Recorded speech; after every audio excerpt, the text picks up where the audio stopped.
All right, by my clock, it is 12 o'clock, and I see that we still have some folks coming in. So thank you all for joining us today. This is the Minnesota Tenant Landlord Law CLE put on by Homeline. So hopefully you're in the right space.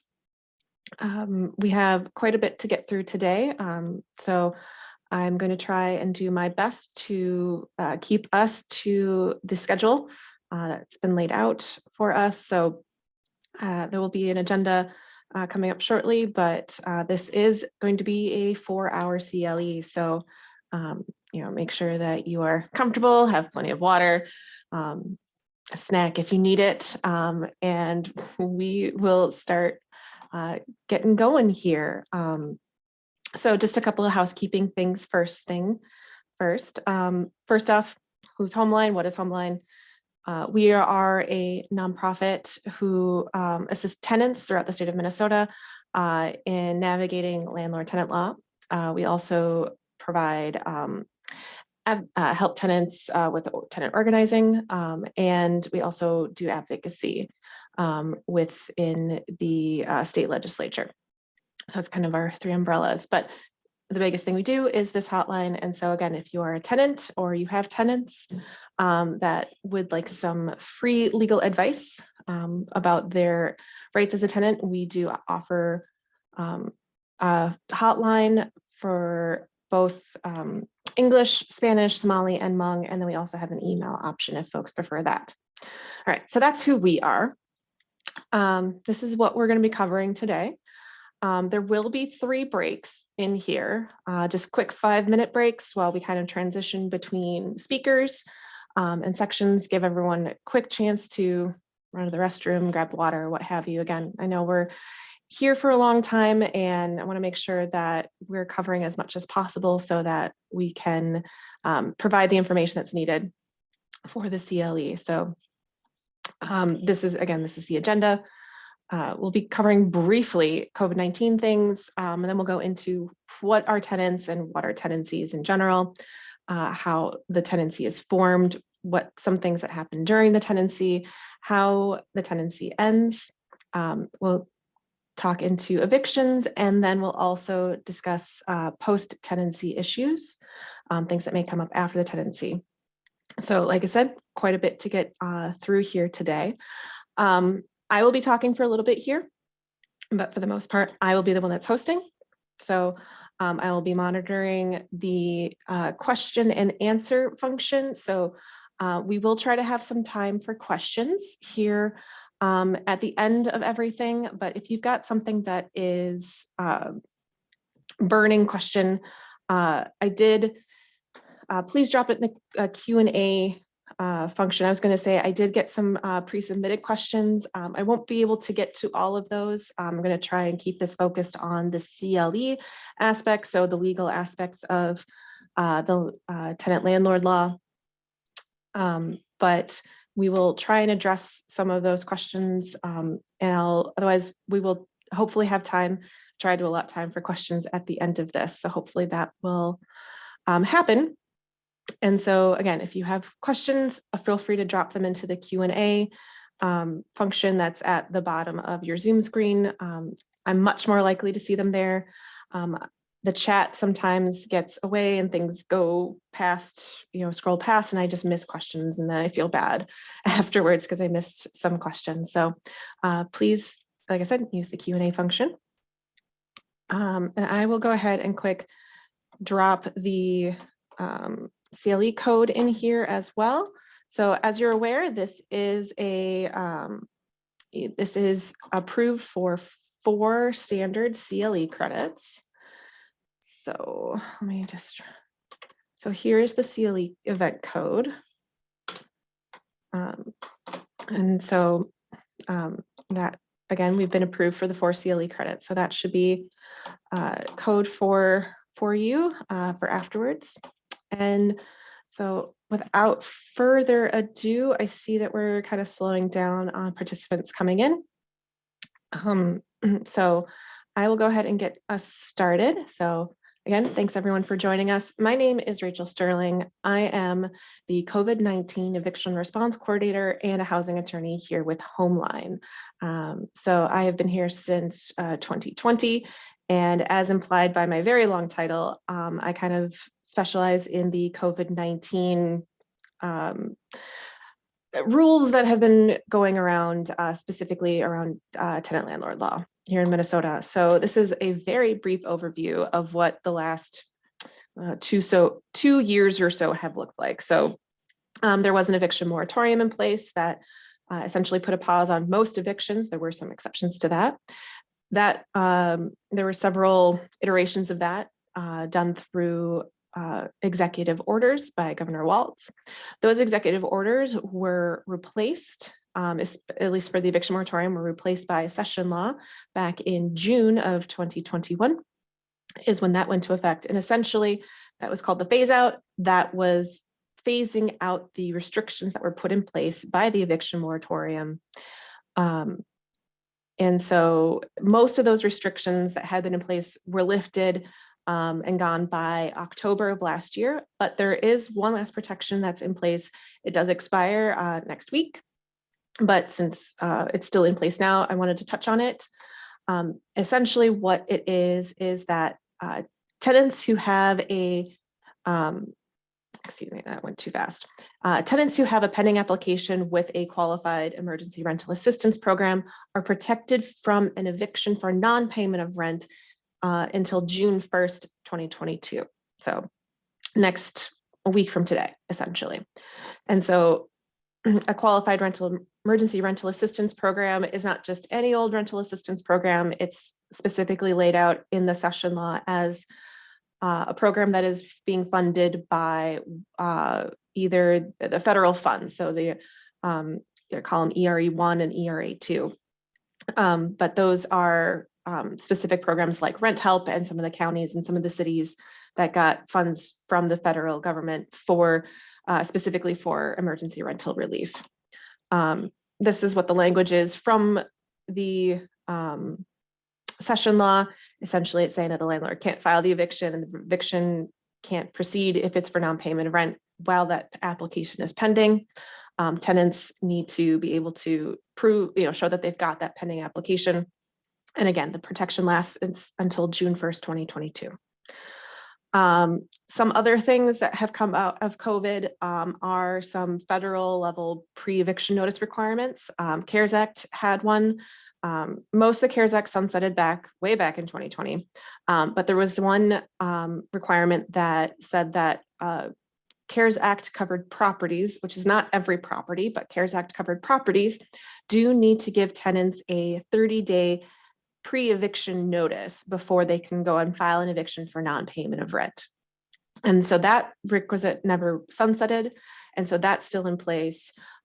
Determining if a property is covered under the CARES Act, there are some search engines and things out there that you can use, but kind of a good standard is that federal programs and properties that would be covered under VAWA are also covered under the CARES Act. Additionally, HUD did also pass their own notice requirement for public housing. It's very similar to the CARES Act notice, except that it only comes into play when there's a national emergency, such as COVID-19. So this one is still in play at this point as well, and it applies to the project-based rental housing, public housing. And so again, a 30-day notice pre-eviction for non-payment of rent can be filed. And what's also different from the CARES Act notice is that this notice has to include information about what local emergency rental assistance programs may be available to the tenant. So those are some of the things that have come out of the COVID-19 the pandemic that now are impacting Minnesota tenant landlord law. Okay, so like I said, very brief overview of COVID, kind of related regulations. Now we're going to move on to tenants and tenancies. So I'm going to turn it over to housing attorney Samuel Spaid. Rachel, can you hear me? All right. As Rachel said, my name is Samuel Spaid. I'm one of the staff attorneys here at Homeline, and I'm also Homeline's research director.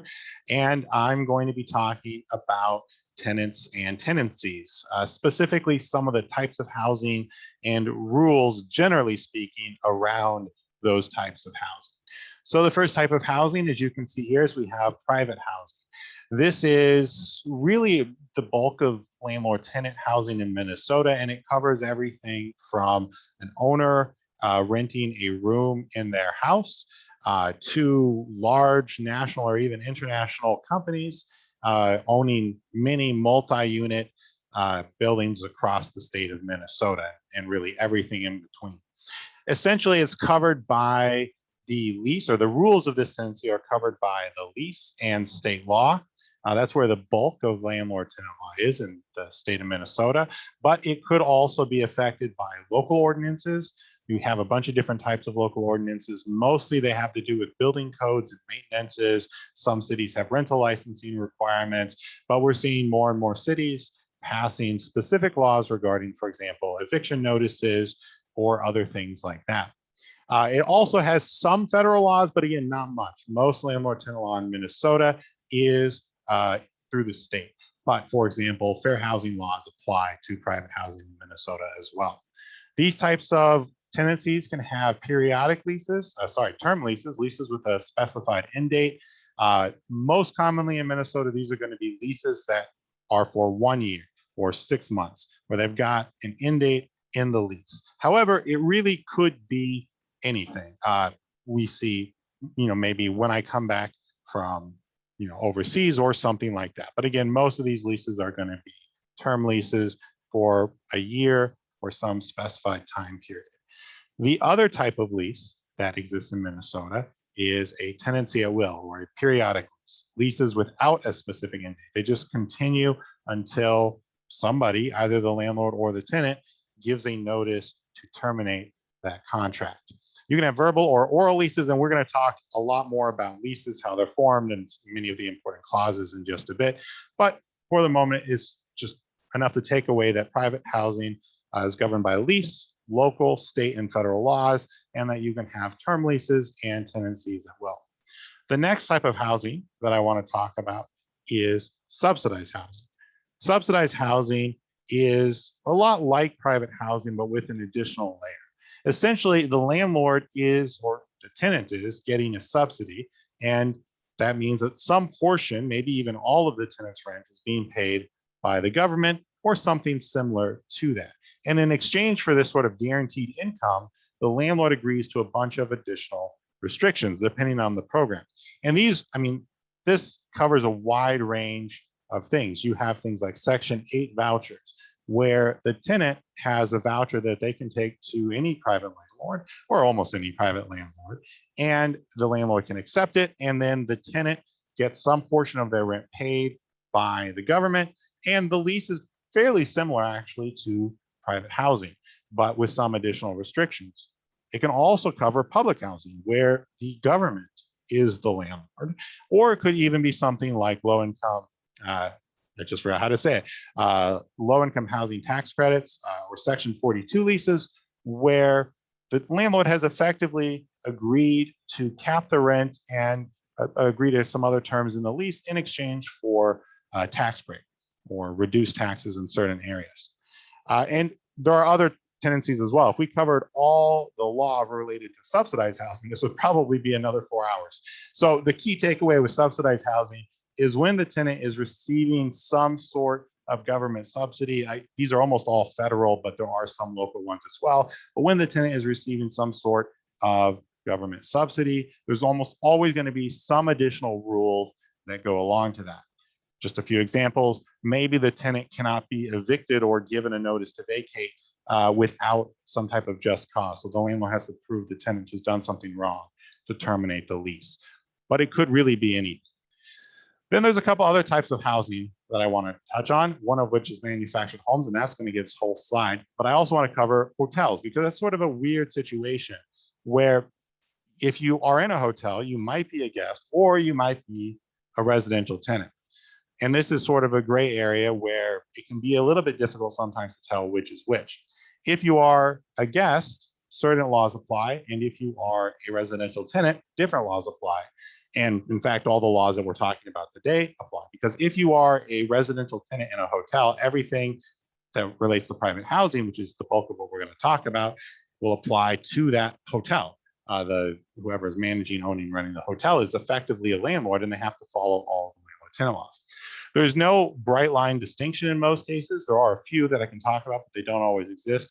When determining whether or not a person who lives in a hotel or is staying in a hotel is a guest or a tenant, the court's going to look at all of the facts to sort of figure out which is most likely to be true. So for example, they're going to consider how long the tenant has been at that hotel. If they've been there a couple of days, that's one thing. If they've been there a year, that's going to be something else. They're going to consider whether or not there is a lease. If the tenant has a lease at a hotel, even if it's for a week to week or month to month, that's pretty much effectively going to kick them into some type of residential tenancy immediately. But not all tenants have a lease. They're going to look at how often the tenant pays rent to the hotel. Do they pay daily? Do they pay weekly? Do they pay monthly? And they're going to look at, most importantly, whether or not the tenant lives somewhere else. Because if the tenant, has a home somewhere else and they're just at the hotel for a week or even a month, they're probably a guest of some sort. But if that's the only place the tenant lives, then they're almost certainly going to be considered a residential tenancy. But again, there aren't really hard and fast rules here, unless there is a lease that just says they're a tenant. There aren't really hard and fast rules, and a judge is going to look at all of the combined factors to determine whether or not the tenant or the person living there is a tenant or a guest. And it really does matter because, again, if they're a tenant, for example, they have to be evicted. They can't just be removed. If the landlord hotel tries to remove the tenant through, for example, getting the police out there or changing the locks, they can be both criminally and civilly liable, and in some cases for thousands or even tens of thousands of dollars, depending upon what happened. So it's an important distinction. And then the final type of housing that I'm going to cover is manufactured homes. And this actually we have a whole slide for. Manufactured homes are a lot like private housing, but just like subsidized housing, they have additional rules added onto them. The first and most important thing, though, that you have to ask is, does the tenant own the home and rent the lot in a mobile home park? And really, all parts of that are important. If the tenant rents both the home and the lot, then these rules that I'm going to cover don't apply. They have to own the home and rent the lot, and it also has to be in a mobile home park. I can't remember actually what the definition of a mobile home park is. I think it's 4 lots for a period of time all year, I think, but it could be something different than that. This is covered in 327C, Minnesota statute, chapter 327C. And if the tenant is in a mobile home park where they own the home and rent the lot, they get a bunch of additional protections. And the reason for this is pretty obvious. Even though we often call them mobile homes, they're not actually that mobile. Tenants can, in theory, pick up and move the home that they own, but in practice, they never do. They're tied to the lot. It's just too expensive to move them. So that doesn't happen. And because that's so much more of an investment, we've got more laws protecting those people.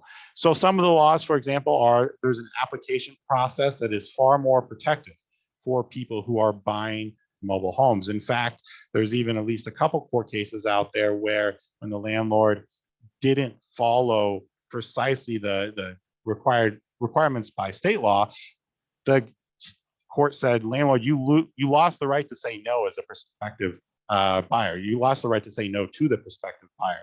They just became tenants, even though the landlord never approved or signed a lease with them because they didn't follow the application process correctly.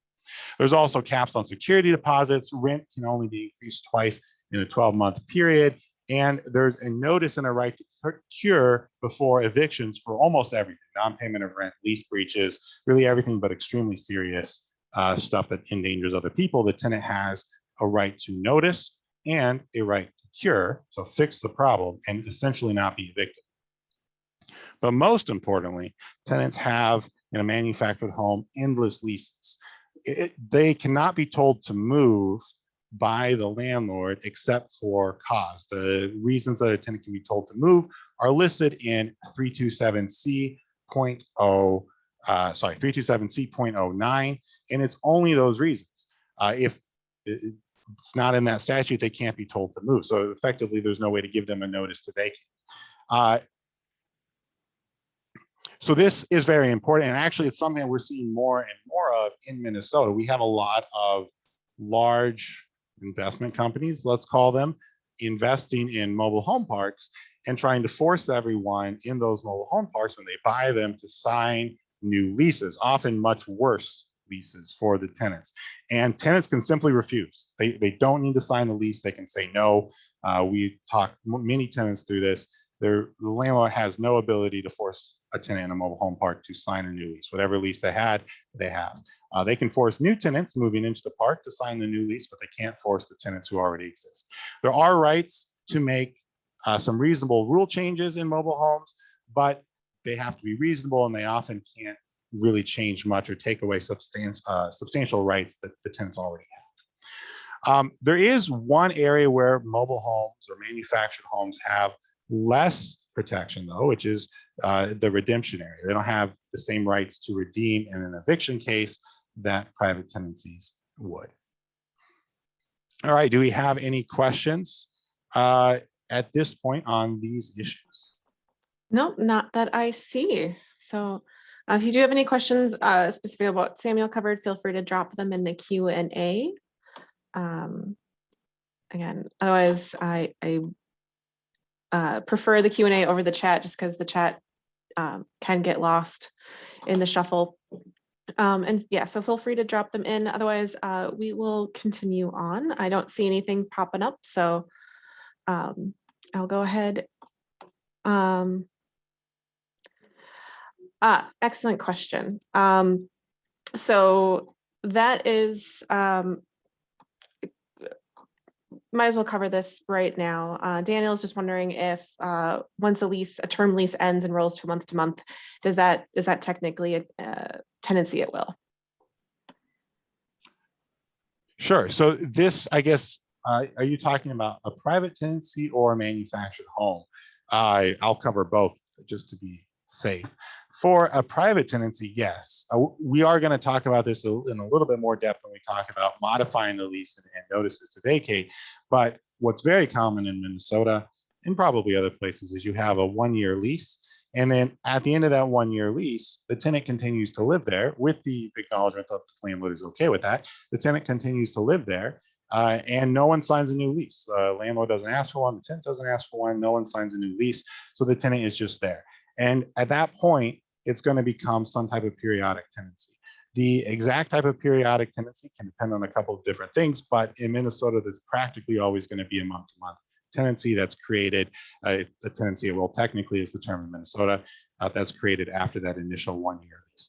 And manufactured homes, that's sort of true, but not really, because again, there's this endless lease. So even though a tenant only signs one lease, and they really do only sign one lease, they sign a lease when they move in. They don't sign a lease every year. There's generally not a term in that lease, but the landlord simply doesn't have the ability to terminate the lease with a notice to vacate. The tenant can, but the landlord cannot. So whether or not you consider that a tenancy at will or not is, I don't know, maybe a question of semantics. But again, from a practical standpoint, landlords cannot terminate mobile home leases. So term lease, periodic tenancy, well, it doesn't really matter. They have to prove that the tenant breached the lease and then file an eviction if the tenant doesn't decide to move. Thank you so much for that. And then I'll address Philip's question real quick. There's asking about the recording afterwards. That's an excellent question, and I should have mentioned beforehand. So yes, we are recording this session, obviously, and we will make it available on our website, homelinemn.org. So it will be there along with all of the other recordings we do. We've been doing a series of webinars regarding COVID and other landlord-tenant issues in Minnesota. We've been doing pretty regular webinars since March or April of 2020. And so all of the recordings for all of those are also there as well. So that will be available after this. So excellent question. All right, thank you. And so, and then the rules regarding subsidized housing, where can someone find those? What an excellent question. It is an excellent question. Sometimes I wish I knew the answer to that. Oh. It really depends on the subsidy. Many subsidies put, I would say, most of the important rules into the lease, but that is not true for all subsidies. For some subsidies, you have to actually go look at the federal regulations or the federal statutes or find some secondary resource to figure out the answer to the question. In fact, I should have brought it to my desk, but we have a very large book. It's about, let's see, that big and that thick. That covers the rules for most subsidies. But again, if you want to know where the rules are, sometimes a portion of them will be in the lease, but most of them are going to be in either the federal regulations or laws, or the housing agency is going to put out their own guidelines, or you're going to have to look up some secondary source. It's a very big topic, especially because there's so many subsidies, and those all add up if you're trying to learn all of them at once. Yeah, it's a daunting task. All right, perfect. Thank you very much for the questions.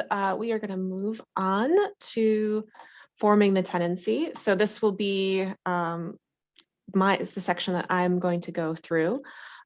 So we will get started. There's quite a few things to go through here, but typically when a tenancy is being formed, there's an application process. That's how a majority of tenancies are formed, is that there's a post of an opening and the tenant the prospective tenant applies through the process. And so there's some standard screening criteria. This is just what we typically see.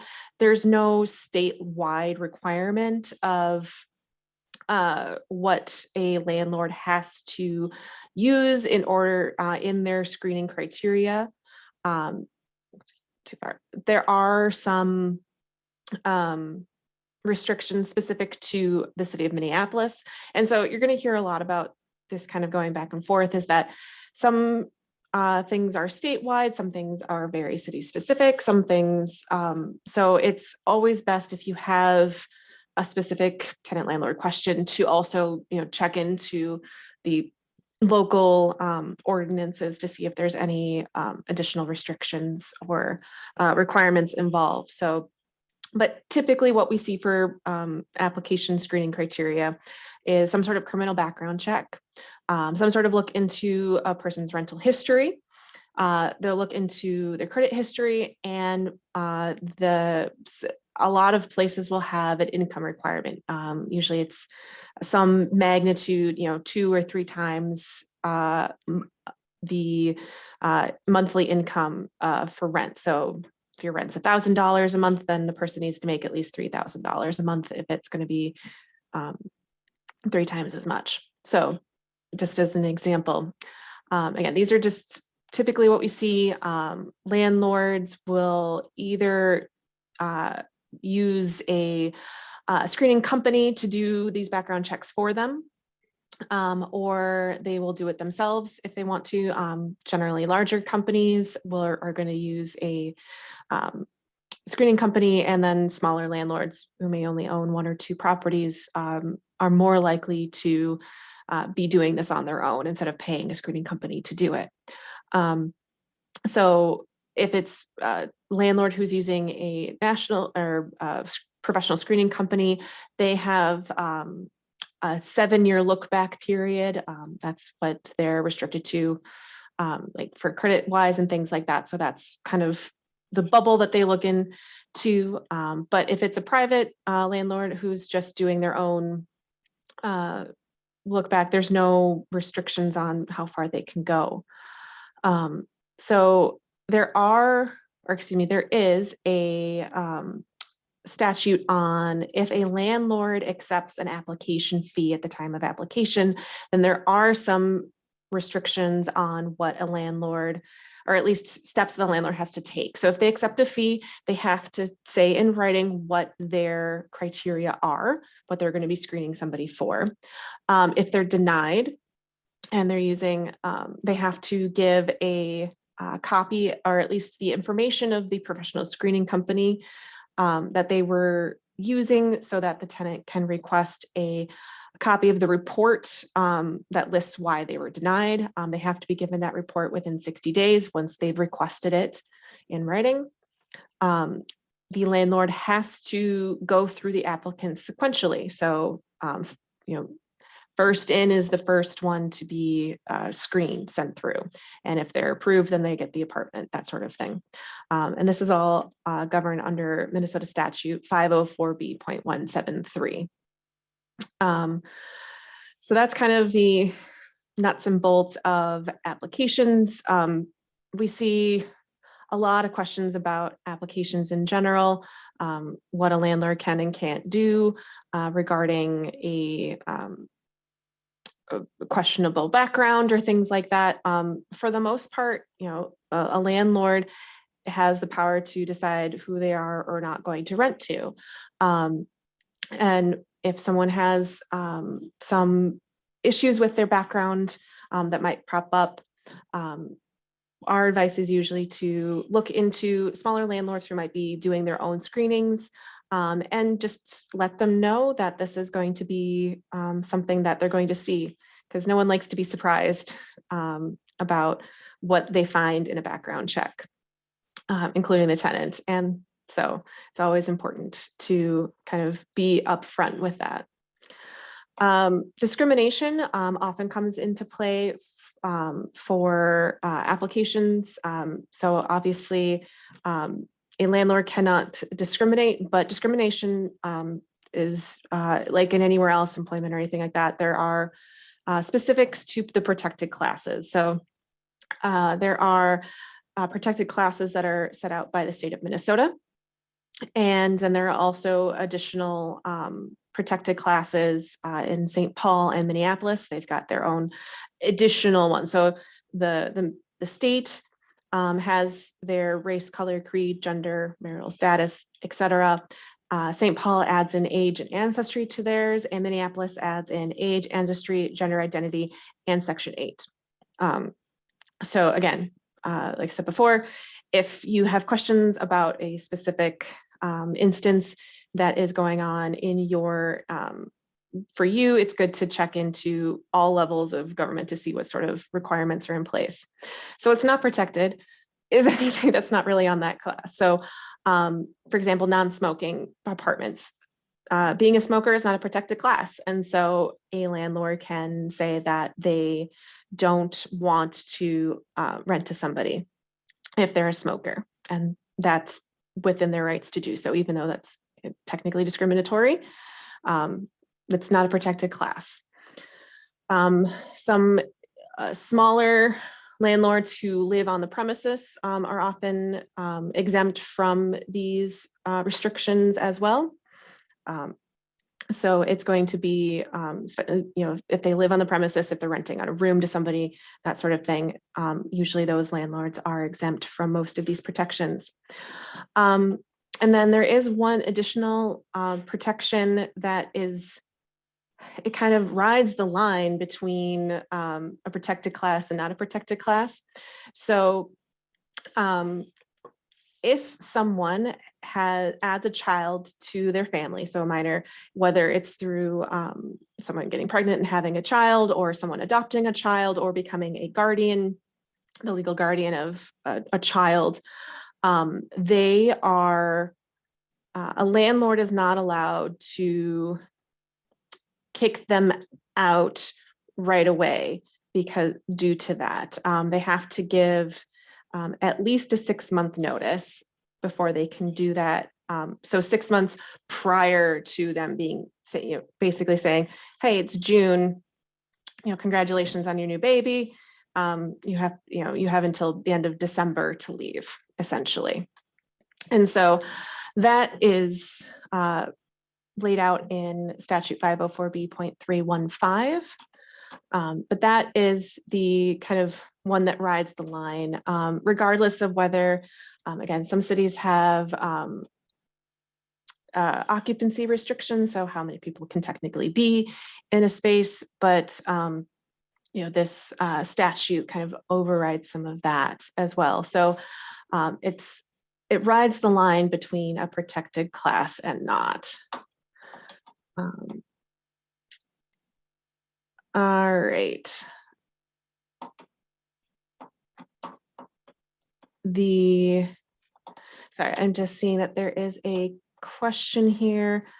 If an owner occupant, does the law allow any discretion regarding to whom allow? I think I just covered that. Yes, but again, I would definitely recommend looking into the specific ordinances in the city if there are any. So let's go back to where we were at. So next we'll talk about quick pre-lease deposits. So this is something that was very popular at one point and then went out of fashion and is now seems to be coming back into fashion a little bit. Essentially what a pre-lease deposit is a requirement for the landlord that the landlord gives when the tenant applies to put some money down, essentially to hold their space in the application line. So this is something that statute requires that if there's going to be a pre-lease deposit, there has to be some sort of written agreement, ideally labeled like a pre-lease deposit agreement or something obvious like that. And it has to state the circumstances under which this pre-lease deposit would be returned. And that if those circumstances are met, that the landlord will return the deposit within 7 days. All right, so those two things have to be listed. And we see that, especially that second one, is missed a lot. So that's something that would invalidate that agreement if it's not there.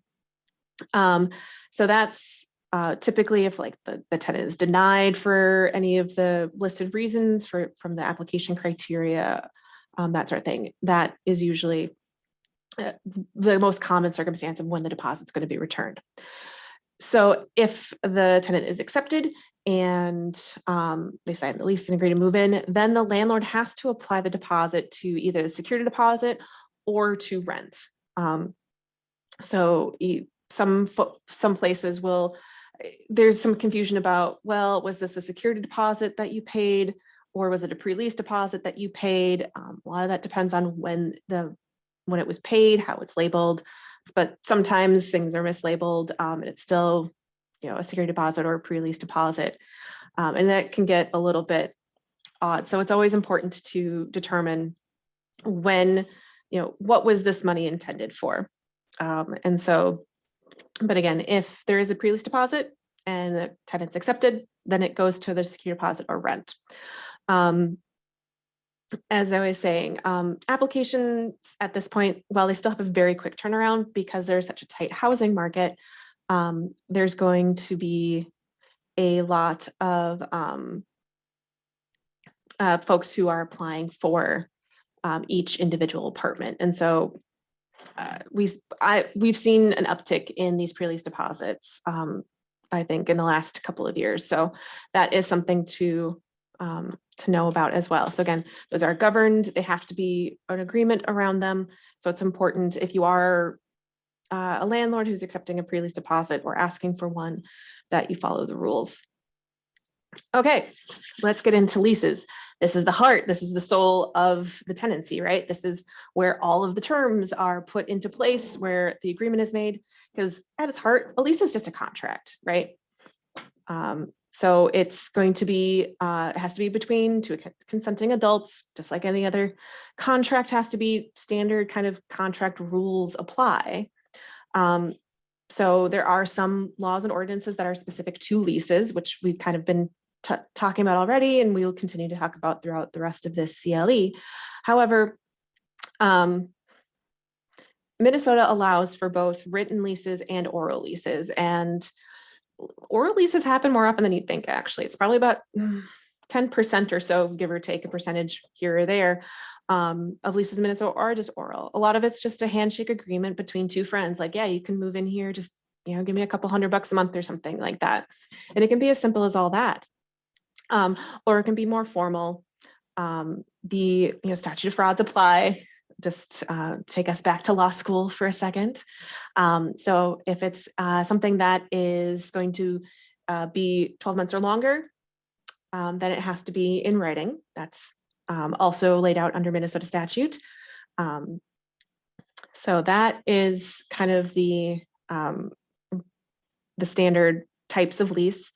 One other thing that happens is that if there is a written lease, then the tenant has to be given a copy of it per Minnesota law. It's an amazing thing that how many people don't get a copy of their lease. But that's such an important thing. It's really important for both parties to have copies of the contract that they're bound to so that they can refer back to the terms and things like that. Sorry. So the common leases, there's no standard lease here in Minnesota. Like there's no, this is the lease you must use. So a lot of folks just get their leases off the internet. I find a nice lease that looks good for them and they're like, yes, this is what I'll use. This looks fine. Typically, you know, that can be a problem because then the landlords are going to maybe miss some rules that are required under Minnesota law because every state is different. So a national lease isn't going to be able to accommodate every single state's rules. And so unless a landlord has either knows all of the laws themselves or has an attorney helping them, a national lease just isn't going to be specific enough to Minnesota law requirements to meet everything that needs to be done. Attorney drafted one is great. Some of them are going to be from professional management companies. Homemade ones, I mean, I have definitely seen much fewer now, but even in my short time here at Homeline, I have definitely seen like just handwritten out leases, you know, something that someone wrote out for something, and that's fine. Sometimes they're a little hard to read, but yeah, that's fine. The Minnesota Multi-Housing Association has their own recommended lease as well. And then I think the best one is the Minnesota State Bar Association also has a kind of model residential lease. It's free. You can just go download it. I've included the link here. So that's, I think, the easiest one for folks to get that specifically to Minnesota and covers all of the Minnesota requirements. All right, moving along, unenforceability. So there are some common unenforceable clauses that show up in leases that just are not something that can be dealt with in Minnesota. So for example, lawn maintenance and snow shoveling. I see this all the time. You cannot in a lease say that the tenant is responsible for maintenance without making it so that they get compensated in some way for those. Privacy is also another one where, you know, maybe what the landlord lays out saying like landlord is allowed to enter whenever they want to without prior notice. That's that we'll talk about privacy in a little bit, but that doesn't work under Minnesota law. How abandoned property works, automatic lease renewals. This is a complicated one because there is a statute that requires a certain amount of notice for an automatic renewal of a lease. And it has to depend, it depends on how long the lease term is for and what the, so it's, if a lease is going to be renewing for more than 2 months, so 60-day notice period can trigger this, then the landlord has to give a notice of the lease will automatically be renewing by a certain date the month prior. And so that is something that it's complicated. The statute is old and not necessarily the best written. So it is something that's can be tricky to navigate. What security deposits are being deducted for, we'll get over that later. Late fees, evictions, break leases for different reasons. Those are all things that are governed under Minnesota law that often, or sometimes I should say, are not, are unenforceable clauses in a lease if the landlord puts them in incorrectly. Okay, so I want to make sure that we are going in time. So this will be the last slide for this first section. But there's, I know it's only one slide, but there's actually quite a bit here. So city rules and local ordinances. This is by far not an exhaustive list, but I wanted to highlight some of the either the newer ones or some of the more common ones. So common rules that are at the local level are licenses and registrations. So not every city in the state requires a landlord to have a license. Some do, some don't, and what is required to even get a license, fees, who can, what sort of buildings and zonings are allowed to be rentals, it all varies by city and township and things like that. So it's one of those things where it's really important to make sure that you're following your local rules, because just this morning we were talking about a tenant whose landlord had failed to renew their license. And so the city stepped in and is like, look, landlord, you can't collect rent that's in violation of our city ordinances until you get this license dealt with. And so it can have a really big impact on a landlord and a tenant and their ability to have this home be a rental. Many cities also still have what's called crime-free lease addendums, basically saying that they range a lot. Some cities will say that if a tenant has more than a certain number of police calls to the same residence, then the landlord has to evict them. Some will say that it be that the tenant can't do X, Y, or Z in addition to some of the other illegal activity or restrictions that are in place. A lot of cities are moving away from these crime-free lease addendums. It's figured out that they don't work very well.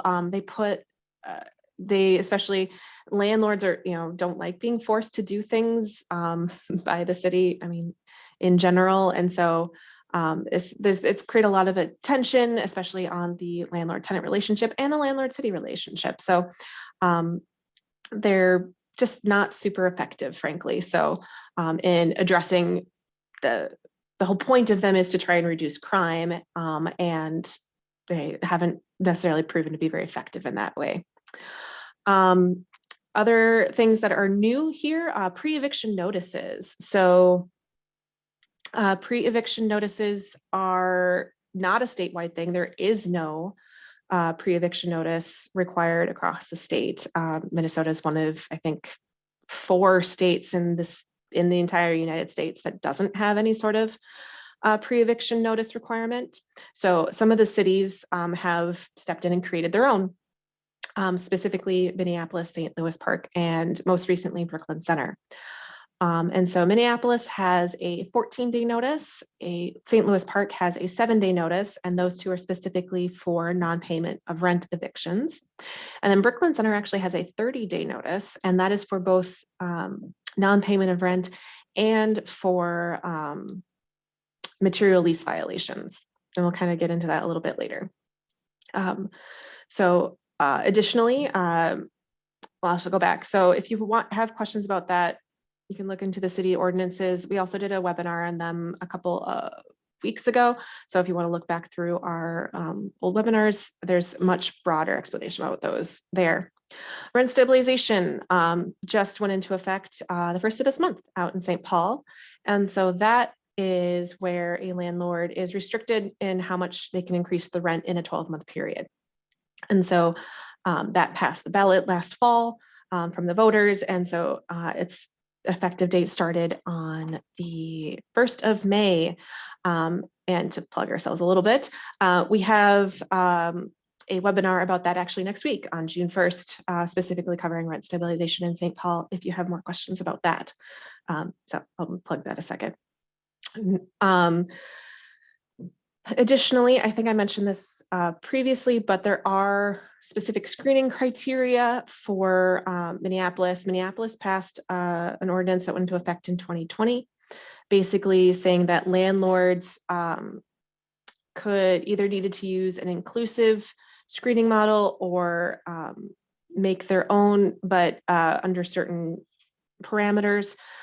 So Minneapolis has some requirements regarding how much security deposit a landlord can charge, how far back in criminal history you can look for specific. It's one time for felonies and another time frame for misdemeanors, as well as credit history and rental history and that sort of thing. So Minneapolis is the only city at this point that has those criteria. And then finally, along with that pre-eviction notice requirement, Brooklyn Center also passed a just cause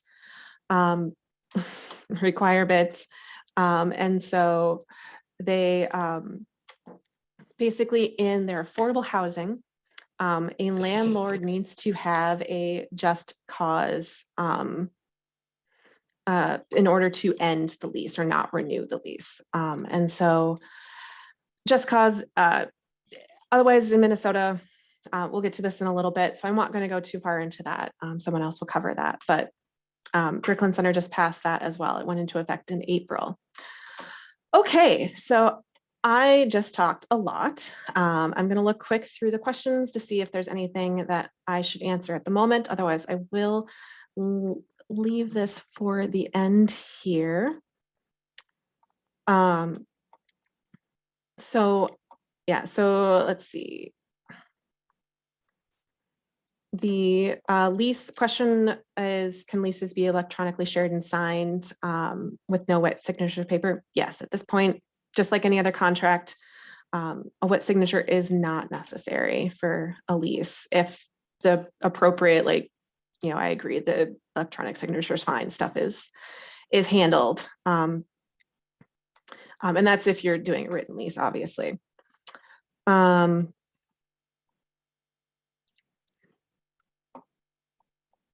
So Nancy is asking about specifically if the tenant is required to take care of the lawn and snow removal, what compensation is due the tenant? Isn't there consideration by virtue of allowing a tenant to rent? That's not sufficient consideration. We'll go into a little bit more later about what the maintenance requirements are under our repair section. But just to say that the virtue of allowing a tenant to rent is not sufficient consideration for requiring the tenant to do maintenance work.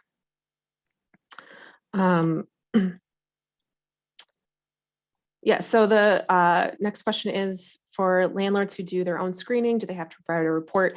Yes, they need to let the tenant know in writing why they were denied. That's and then, do we have a webinar on navigating Minneapolis screening criteria? We did do a webinar on it, I think, back in 2020. I didn't start here until October of 2020, so I honestly don't remember. I would look at our website, and I'll drop that in the chat as soon as I'm done talking. I will post a link in the chat to our list of pre-recorded webinars. So great question, Mackenzie. And then a quick question about rent stabilization. Does it apply to existing or new leases? It applies to all leases. So, and again, next week, sign up if you got questions. I'll drop that there. And then a final question was someone asked if the copies of these documents, this presentation is going to be available. It will be included as part of the recording on our website.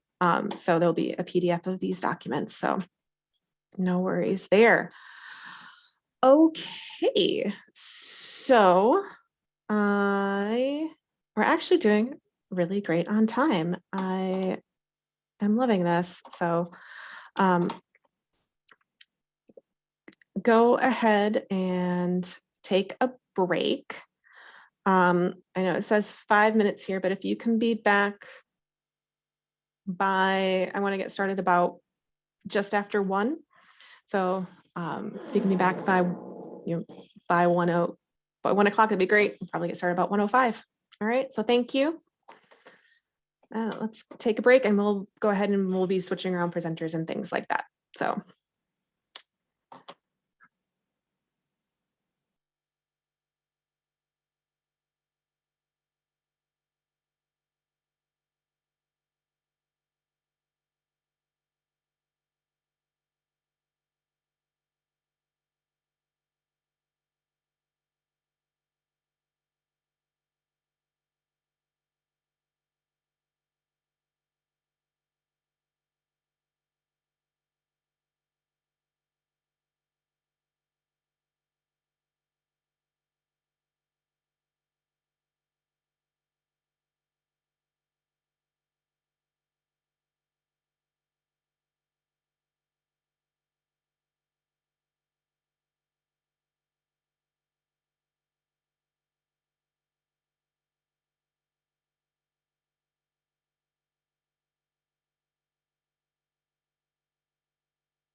Pattye, you here with me too?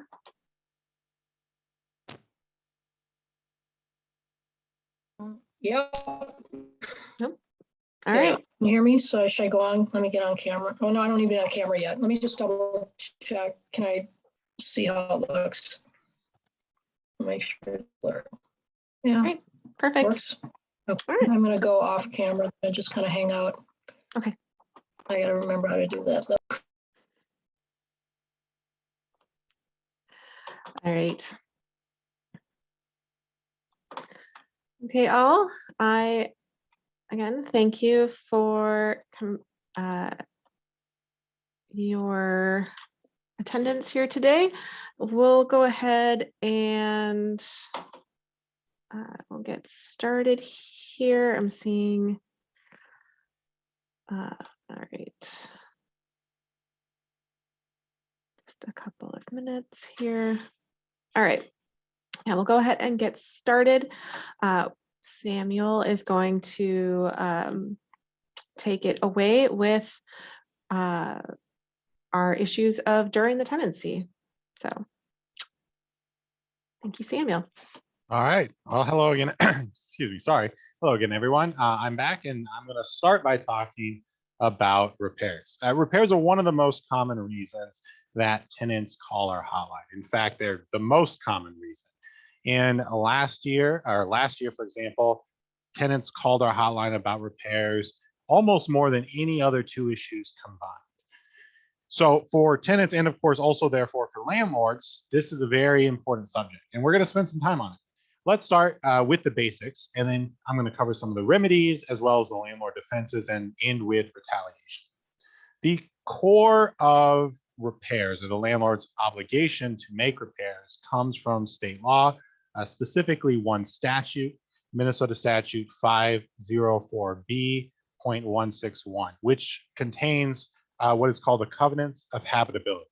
Essentially, 504B.161 says that in every lease, the landlord promises to keep the premises and common areas fit for the use intended, keep the unit in reasonable repair, weatherize the doors and windows, and comply with all applicable health and safety laws of the state or local government. And most importantly, these requirements are true regardless of what the lease says, because 504B.161 says that they cannot be waived or modified. So these four requirements are in every single lease, whether verbal or written, whether explicit or not. They're just state law. They're there. They can't be changed or contradicted, really. So I'm going to back up and I'm going to go over each one of these four requirements in a bit more detail. The first one is fit for the use intended. This is the broadest, probably the most argued about category because it is so broad and kind of vague. Generally, if you're representing a tenant, you want to rely on one of the other three categories if you can, but this is sort of the catch-all one to fall back to if it doesn't really fit in one of the other three categories. For example, it might cover noisy neighbors or keeping the unit smoke-free. If the tenant is renting in a smoke-free building, but one of the neighbors is smoking and that smoke is coming into their unit, or supplying an AC unit, or really almost anything if it is fit, if it goes to fit for use intended, and that's going to be different for every landlord-tenant situation. Take the smoke-free example. For that one to work, the tenant has to be living in a building that is advertised as smoke-free. If that building's not smoke-free, then fit for use intended probably doesn't cover that. So it really does depend on the specific landlord-tenant situation, and it could be different from tenancy to tenancy. The second category is in reasonable repair. This one is pretty straightforward. If something is broken, it needs to be fixed. So if the oven doesn't work, the landlord needs to fix it. If there's a hole in the roof or the window or the wall, the landlord needs to fix it. There's an exception for when the damage is caused by the tenant, but I'm going to cover all of the exceptions when I get to landlord defenses in just a bit. The third category actually doesn't come up very often, but it is in the statute, and it's to make the premises reasonably energy efficient by installing weather stripping, caulking, storm windows, and storm doors, if doing so will result in an energy saving over 10 years. So if it saves the landlord money, or really it saves money on energy costs, since those could be paid by the tenant over the course of 10 years, then the landlord needs to do it. This one honestly doesn't come up that much because for the tenant to actually try to enforce this, they're going to need some type of expert testimony.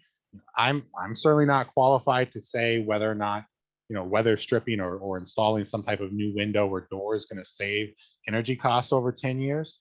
So the tenant has to find some way to get that evidence. But if they can get that evidence, maybe the utility will come out and do an audit, or they can hire a private inspector or someone to come out and do it, then it can be a really good way to force these specific types of repairs. The final category is that the landlord has to apply or comply with all applicable health and safety laws. And this one is really big. It covers basically all local ordinances and state laws for code violations, et cetera. And the tenant can normally find out if there has been a violation by getting a city inspector out there. It also covers some things you might not expect, such as rental licensing, because rental licensing is generally within that category of things for the health and safety, and it is tied into inspections and a bunch of other things as well. Again, this is city by city. You have to look at how that city-specific ordinance is written, but it can apply to those types of things as well, because again, it's all applicable health safety laws. So it's whatever the city or state has put in place and will apply. Those are the four big categories that the landlord has to fix or take care of. And again, in the lease, regardless of what the lease says, whether it says nothing about it or whether it says something to the contrary, it just becomes void. This is the rule. So next, let's talk about remedies. Let's assume that the tenant is not responsible. Again, I will cover that in landlord defenses, but let's just assume that the tenant is not responsible. What are the tenant's options? What can they do when there is one of these issues? Well, the first thing that they can do is they can withhold rent. Now, I'm going to talk in a little bit about whether this is a good idea or not, but it is legal. In Minnesota, there's a case that's about 50 years old now. The Minnesota Supreme Court said that if there is a repair issue, if there is a violation of the covenants of habitability, things we just talked about, then some portion, possibly all of rent, is not due. In other words, it's just not owed. So if it's not owed, then the tenant can withhold it, or effectively they just don't owe it. They don't need to pay it. This does require the tenant to prove ultimately in some type of court case that there was a violation of the covenants of habitability. But again, for our purposes, assuming that there is, the tenant can simply withhold rent. If there's some type of repair violation, they can withhold rent. Another thing the tenant can also do actually is they could pay rent and then they could sue either while they're a tenant or even after they move out for that rent in the future. And so this actually comes up all the time, because let's say that the tenant has moved out and they're going to go to court for their security deposit because the landlord didn't return all their security deposit or something along those lines. Well, what they might want to do at that point is think back through the tenancy, figure out when there are repair issues, and try to put some dollar amount on those repair issues, and then add all of that together and sue for rent abatement in that court case along with the security deposit. But like I said, they can also just withhold rent. So that's the first thing a tenant can do. The second thing a tenant can do is file a court case. The most common court case for most repairs is a rent escrow. And I'm going to talk about this in some depth. So first, I'm going to talk about what a tenant can get from a rent escrow. They can get a lot of different things. What a tenant can get from a rent escrow most commonly is a court order for repair. So the court orders the landlord to pay some amount of money, or sorry, let me back up. The court orders the landlord to actually fix the issue. The other thing that a tenant can get is money. So the court orders the landlord to pay some amount of money to the tenant for having to live with the repair issues. Effectively, it's the rent abatement I just talked about. And they can do this both because of rent, but also because it's simply written into the statute that the judge can give the tenant money back for having to live with the repairs. The judge can also do things, these are much less common, but they can do things like allow the tenant to repair and deduct.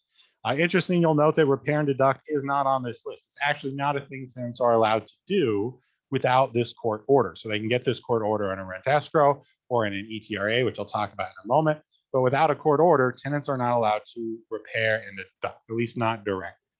But as part of a rent escrow, a court can allow the tenant to repair and Another thing that the court can allow or do is appoint an administrator. They can effectively take control of the building away from the landlord and give it to someone else. The landlord's still the owner, or the owner's still the owner, but the actual management of the building might be handled by someone else. This is very rare, and it generally requires a lot of very serious problems affecting the entire building and probably continual violations by the landlord. So in the times I've seen this, there's normally been multiple tenants filing either rent escrows or TRAs, which we're not really going to talk about. I'll talk about them briefly, but filing multiple court cases, and then the landlord is getting court-ordered repairs and not making those repairs, or something along those lines. So the landlord losing control of the building and getting a court-appointed administrator doesn't happen very often, but it is actually something that a judge can order as part of a rent escrow. And then finally, a judge can break the lease, or there's sort of a catch-all category, do whatever they think is fair. I'm paraphrasing a little bit, but they can effectively do whatever they think is fair. If you want to know the full list, you can look up the statute. It's 504B.3 to 375, and or sorry, 385. There you go. 504B.385. Trying to do that from memory. There's a list of what the judge can order, and then there's excuse me, also a link to another statute where there's a list of even more things that the judge can order. So those are all the things that a judge can order as part of a rent escrow. The way the tenant gets to this point where they're going in front of a judge and the judge is ordering these repairs is they have to actually go through a couple steps and then file the court case. The steps that a tenant has to take is they have to ask the landlord to fix the problem in writing. We generally say an actual letter or email. There's some dispute over whether text will count. Maybe they do, but if you want to be safe, it's going to be in writing by either a letter or email. Then they have to wait 2 weeks, and then they can file their rent escrow. Alternatively, they can ask the city inspector or get a city inspector out there. If that city inspector cites the landlord and gives the landlord a deadline to fix the problem by, and that deadline passes without the landlord fixing the problem, the tenant can then take the landlord to court by filing the rent escrow. So either send a letter, wait 2 weeks, or have a city inspector get out there, cite the landlord, have that deadline pass, and then file. Importantly, it's whichever happens first. So the tenant generally should do both. They should generally try to get a city inspector out there and ask the landlord to fix the problems in writing, because city inspectors often give more than 2 weeks. In fact, they commonly give a month, and they may even give additional time. So the letter is going to be faster for tenants, and you generally want to do both. In fact, often what I would say is you try to get the city inspector out there, and once they cite the landlord, you send a written request for repairs that lists everything you want fixed, and then just a catch-all, everything the city inspector said. And the reason I say both of those things is city inspectors are only going to cite for code violations. They're not going to cite for just random broken things in the unit, even though, as we just talked about, one of the requirements is that the landlord keep the place fit for the use intended and reasonable repair. And so the tenant may actually need to do both. They may need to send a letter in addition to having the city inspector's report. But after they do that, they file it. There's a court form. I think maybe Rachael can link to that in the chat. But there's a court form that pretty much everyone should use. If I helped the tenant file a rent escrow, I would use the court form. I would not be drafting my own form. There's a court form. You fill it out, you file it, you get a hearing within 10 to 14 days. At that first hearing, it's a lot like an eviction case, which we'll talk about more, but at that first hearing, it's basically just, does the landlord agree with the complaints? They generally don't. And so then you're going to get some type of evidentiary hearing after that.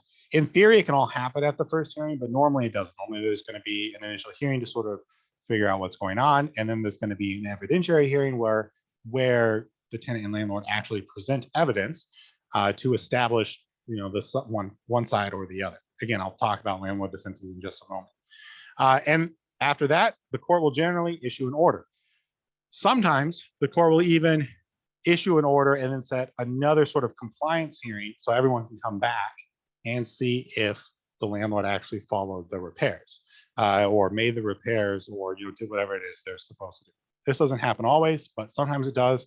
Sometimes the tenant will actually just need to do that themselves. So I make a motion for a compliance hearing or something along those lines. So what's the primary difference then between the Fritz defense or withholding rent and filing a rent escrow? Well, from Homeline's perspective, the biggest difference is that the rent escrow, while more work, is a lot safer. And the reason for that is, I mean, it is more work, right? It's the tenant proactively filing a court case. So they have to send the written repair request, get the city inspector out there, so on. But when the tenant files the rent escrow, and this is the key thing, they actually escrow rent if any is owed. And they don't need to do that. If no rent is owed, you don't actually escrow anything. So it's not a requirement of the rent escrow, but if any rent is owed, you escrow it. And this means that they're not at risk of an eviction. Whereas if a tenant withholds rent, they are at risk for an eviction. And the full Fritz defense, like how that works in an eviction case, is something that we'll talk about when we get to evictions. But just very briefly, that eviction case is a case filed by the landlord. If the landlord wins that court case, the tenant gets kicked out, and that eviction is on the tenant's record. A rent escrow is filed by the tenant. If the tenant loses, they just don't get the repairs they asked for. And the rent escrow exists on the tenant's record, but no one cares about it, checks it. So the consequence for the eviction case is much, much higher. And of course, you can lose a court case just by not showing up, by messing up some technical detail or so on. And so certainly from our perspective as the tenant advocacy group or attorneys that advise tenants, we don't generally want tenants withholding rent because you don't want them to choose the much riskier option of an eviction when they can get the same thing through the rent escrow. And in fact, they can get much more through the rent escrow. Because in an eviction case, while sometimes the judges order repairs and rent abatement, generally what the tenant gets is just not being evicted. Whereas in a rent escrow, they get all of the other things that I mentioned. Now, there is one other big court case that a tenant can file for repairs, and that's the emergency tenant remedies action. So the emergency repairs. This statute is 504B.381, and it's for a limited set of issues. Currently, those are loss of certain things such as hot water, water, electricity, gas, or sort of a catch-all category, other essential services. And other essential services is the big one. If that's up for the tenants and landlord to argue about and the judge ultimately to decide. But if the tenant can establish that there is an emergency, they get to file this ETRA, which is a much faster court case. Now, interestingly, they actually get the exact same things, whether the tenant files a rent escrow or whether the tenant files an emergency tenant remedies action, they get the same thing. The statute that says what a judge can order is the exact same, but the procedure is different, and that's the important, because for the rent escrow, you send that letter, you wait 2 weeks, or you have to send the inspector's report. For the ETRA, all the tenant has to do is give the landlord a 24-hour warning that if they don't fix the issue, they're going to file an emergency tenant remedies action. They do need to do both of those things. They need to say the 24-hour deadline and say that they're going to file an emergency tenant remedies action, but that's it. They give that warning 24 hours later. If the problem is not fixed, the tenant can file. And again, once they file, it's basically the same as a rent escrow action, but it's much faster. They go in front of a judge. The judge can even order ex parte relief. They generally don't, but so they go in front of a judge normally within a couple days. They have the hearing. And here at this hearing, it's much more likely that it's going to be the evidentiary hearing at the initial hearing. So everything's going to happen at that first hearing, which is just a couple days after the tenant files. The other big difference between rent escrows and ETRAs is that ETRAs cost $300 to file and rent escrows cost $80. So you have a higher hurdle. You have to prove that there's an emergency, and you have a higher court fee if you're not filing for free. You have a higher court fee, but you get a much faster result, and you can file it much faster. You can be in court within a couple days of the issue occurring. So now I want to talk about landlord defenses. There's a couple different landlord defenses. I'm actually going to look this up here. 1 second. So they are found in 504B.415 and 4-bit in 504B.161, although that's just sort of repeated there. And they are, number one, that the tenant caused the problem. In 161, it's that it's caused by the tenant's willful, malicious, negligent, or irresponsible conduct. Irresponsible conduct, and I think 415 adds negligence. But to be honest, negligence and irresponsible conduct are basically treated the same in these court cases. So in other words, the tenant has caused the problem on purpose or by being irresponsible. Irresponsible is a big deal. It can be argued about. What counts as irresponsible is a little bit gray. The landlord has to actually prove that the tenant did an act that was irresponsible. But if they can show that, then they're off the hook. In some cases, they may still have to make the repairs. In some cases, they may not. But in either case, the tenant is going to be responsible for the cost of those repairs. The other defenses are that there is, of course, no violation. Just what the tenant said is true is not true, or that the tenant prevented the landlord from making the repairs. Now, this doesn't come up all that often, but it does come up occasionally, especially with COVID. We saw it a little bit more often where the landlord wanted to come in to do repairs and the tenant was saying no in some way. They were saying you are not allowed to come in due to COVID restrictions. You can't come in, and that becomes very tricky. It is less of a deal now, though for some people it still is, but during the height of the COVID restrictions, it was very difficult. You had to find some way to balance those two issues together, the need to help everyone stay safe, but also the need to do repairs, and the tenant and landlord had to find a way to work together to do that. Finally, and we'll talk about this more as well when we get to evictions, but the landlord cannot retaliate against the tenant for asking for repairs. Generally speaking, landlords can't retaliate against tenants for asserting any type of tenant right, but repairs is probably the biggest, so we wanted to mention it here. Tenants are protected from retaliation when they make a repair request. And retaliation includes everything from a notice to vacate, which is the most common, to rent increases, to reduction in services, or anything like that.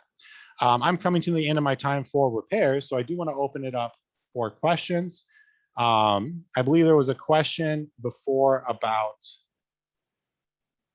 the tenant doing maintenance and when the tenant can be required to do maintenance. So I wanted to address that specifically.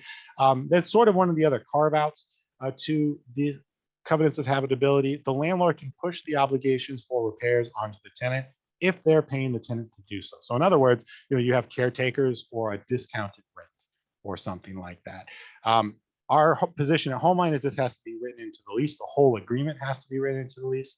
The statute just says that there has to be a written agreement where the tenant is being fairly compensated for the repairs. Are there any other questions, Rachel, for me to answer? There's one quick question. Are there circumstances when a landlord needs to put the tenant up at a hotel when the unit isn't habitable?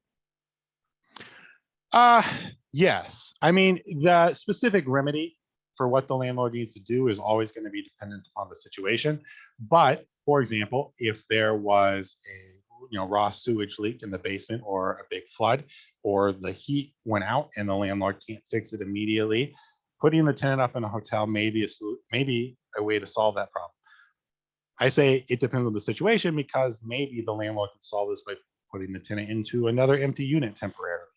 But we have seen courts even order the hotel solution in emergencies, not in regular rent escrows. It's not going to be serious enough, obviously, if it's a regular rent escrow. But for emergency issues, we have seen ex parte orders, actually. The tenant files ETRA, and before even that first hearing, the court puts out an order saying, either landlord pay for the hotel or tenant, you can go to the hotel and the landlord will be required to reimburse you for it. All right, perfect. Thank you for that. Okay, we'll move on to modification of the lease. And I believe you're still up, Samuel. I am. All right. So modification of the lease. As you can see on the slide, we're breaking it down into a couple different categories. We're going to talk about during the lease and into the lease. During the lease is, of course, the tricky one for how does it get modified. The short answer is you can only modify a lease during the term of the lease by mutual agreement of all parties. And the all parties part is important. I'll come back to that when we talk about some of the specific issues. So for the landlord, this will include various rule changes. For example, rent increases or changes to maybe like a parking policy or towing rules or storage or house cleaning, et cetera. It often happens when there's an ownership change. Generally speaking, you just can't do it. The landlord will have no ability to change the rules of the lease during the lease itself. Now, sometimes landlords try to build into the lease that they have the right to make rule changes. Depending upon how that is worded, it may or may not be enforceable. To put an example of something obviously not enforceable, if the landlord just puts into the lease at any point, I can change the rent to be whatever I want, that's not going to work. But maybe some very minor modifications or reasonable rule changes will work. But generally speaking, if you're in the middle of the lease, you cannot change the terms of the lease. This applies to the landlord. It also applies to the tenant. What tenants often want to change in the middle of the lease are things like adding a pet or subletting, terminating early. We're going to talk about breaking the lease in the middle of it, so I'll leave that for later. But adding a pet, adding another tenant, subletting, signing, or, and this is where mutual agreement of all parties comes in, removing a tenant. I do want to talk about this specifically because we get this question or various versions of this question a lot at home. Let's say you have two tenants and they want to remove one tenant and add another. Not only do you need the agreement of the landlord to do this, so tenants can't just substitute tenants on their own generally, but you need the agreement of all tenants. So if one of the tenants wants to leave, and this is where it comes up the most often, and one of the tenants wants to leave, they want to go somewhere else, and they want to find a subtenant, the remaining tenant has to agree to this. If they don't agree to it, then the lease is not changed. That contract is between all parties, between both of the tenants and the landlord, or in some cases multiple landlords. They all have to agree. So you need some type of way, you need some type of agreement between all parties, and you need to be able to negotiate that. And again, this is something we talk tenants through, and it's something also for landlords to be aware of, because landlords also try to simply remove one tenant. They'll say, all right, this tenant has left, that tenant is off the lease, they are no longer responsible, we're going to bring another tenant in or something like that. And again, all parties have to agree. One landlord and one tenant, if there are multiple tenants, cannot just unilaterally agree to change the whole contract against the wishes of the remaining tenant. It comes up most with multiple tenants, but in theory it could come up with multiple landlords, although that gets a little bit more tricky. Finally, we have changing the lease at the end of the lease. And here, it's a lot simpler. The answer is, at the end of the lease, effectively either part, or practically speaking, either party could change, but really it's just going to be the landlord. I mean, the tenant could actually send a notification to the landlord saying, if you don't object, my rent's going to go down $100. And if the landlord says okay or doesn't object, it's going to change the lease. But of course, that's not really going to happen. What happens is always the reverse, where the landlord's sending out notifications, basically saying, hey, look, if you're going to stay, the rent's going to go up. Or, hey, look, if you're going to stay, something's going to change about this lease. And the tenant then has to decide to accept that modification or refuse it and give their own notice to vacate. There are, as we note here, generally no cap on rent increases. This is the biggest thing that happens at the end of the lease. But there are some exceptions to that now as well. For example, the St. Paul rent stabilization ordinance. Generally, at the end of the lease, what people want to happen, what the landlord wants to happen, is to either increase the rent or change how long the lease is for, often tying these two together. So they might say you're going month to month and you're going to pay higher rent for month to month, or 6 months, one rent, 1 year, a different rent. And what the tenant might want to do is either move, of course, which we'll talk about later, or add tenants, remove tenants, or so on. And again, here they can sort of do it, but the other side has the ability to say no, effectively. I don't want to change the lease, I want to end the lease. And I think that's it for modification of leases, unless anyone has some questions for me. Ben had a question about whether getting an order for protection against a co-tenant modifies the lease at all. We'll be going a little bit more into those sorts of situations, but if you want to touch on it briefly. Sure. And also, it looks like there's a question about lawn maintenance that you might have been answering as well. I think we've got some time. So no, the short answer is an order for protection does not inherently change the lease any more than it changes ownership of a home if the two parties own the home together and one person gets an order for protection against the other. Now, the order for protection or restraining order, whatever it might be, is enforceable. If the person violates that, whatever the consequences are, it's not like having a lease get you around an order for protection, but it does not inherently change the lease itself. It just adds another layer that has to be followed. Now, in Minnesota, for both subsidized housing and not subsidized housing, there are some things that a tenant could do to terminate or change a lease because of an order for protection. And that's what's going to be covered later. But it does not inherently change the lease. The tenant has to take some additional steps. Now, the one thing I will point out is that it does give a lot more leverage in that situation where you need the mutual agreement of all parties, because if one of those people is no longer allowed legally to live there, or they'll face consequences if they do, that gives you a lot of leverage in negotiating a change to the lease. But it does, in many cases, still need to be negotiated, and then there's a couple things where the tenant can just change it. Going backwards a bit to answer the question about changing light bulbs or cutting grass. Homeline's position would be that, generally speaking, lawn maintenance, snow removal, et cetera, is maintenance. Changing light bulbs, probably not, unless it's the type of thing that the tenant can't do because of how they're installed.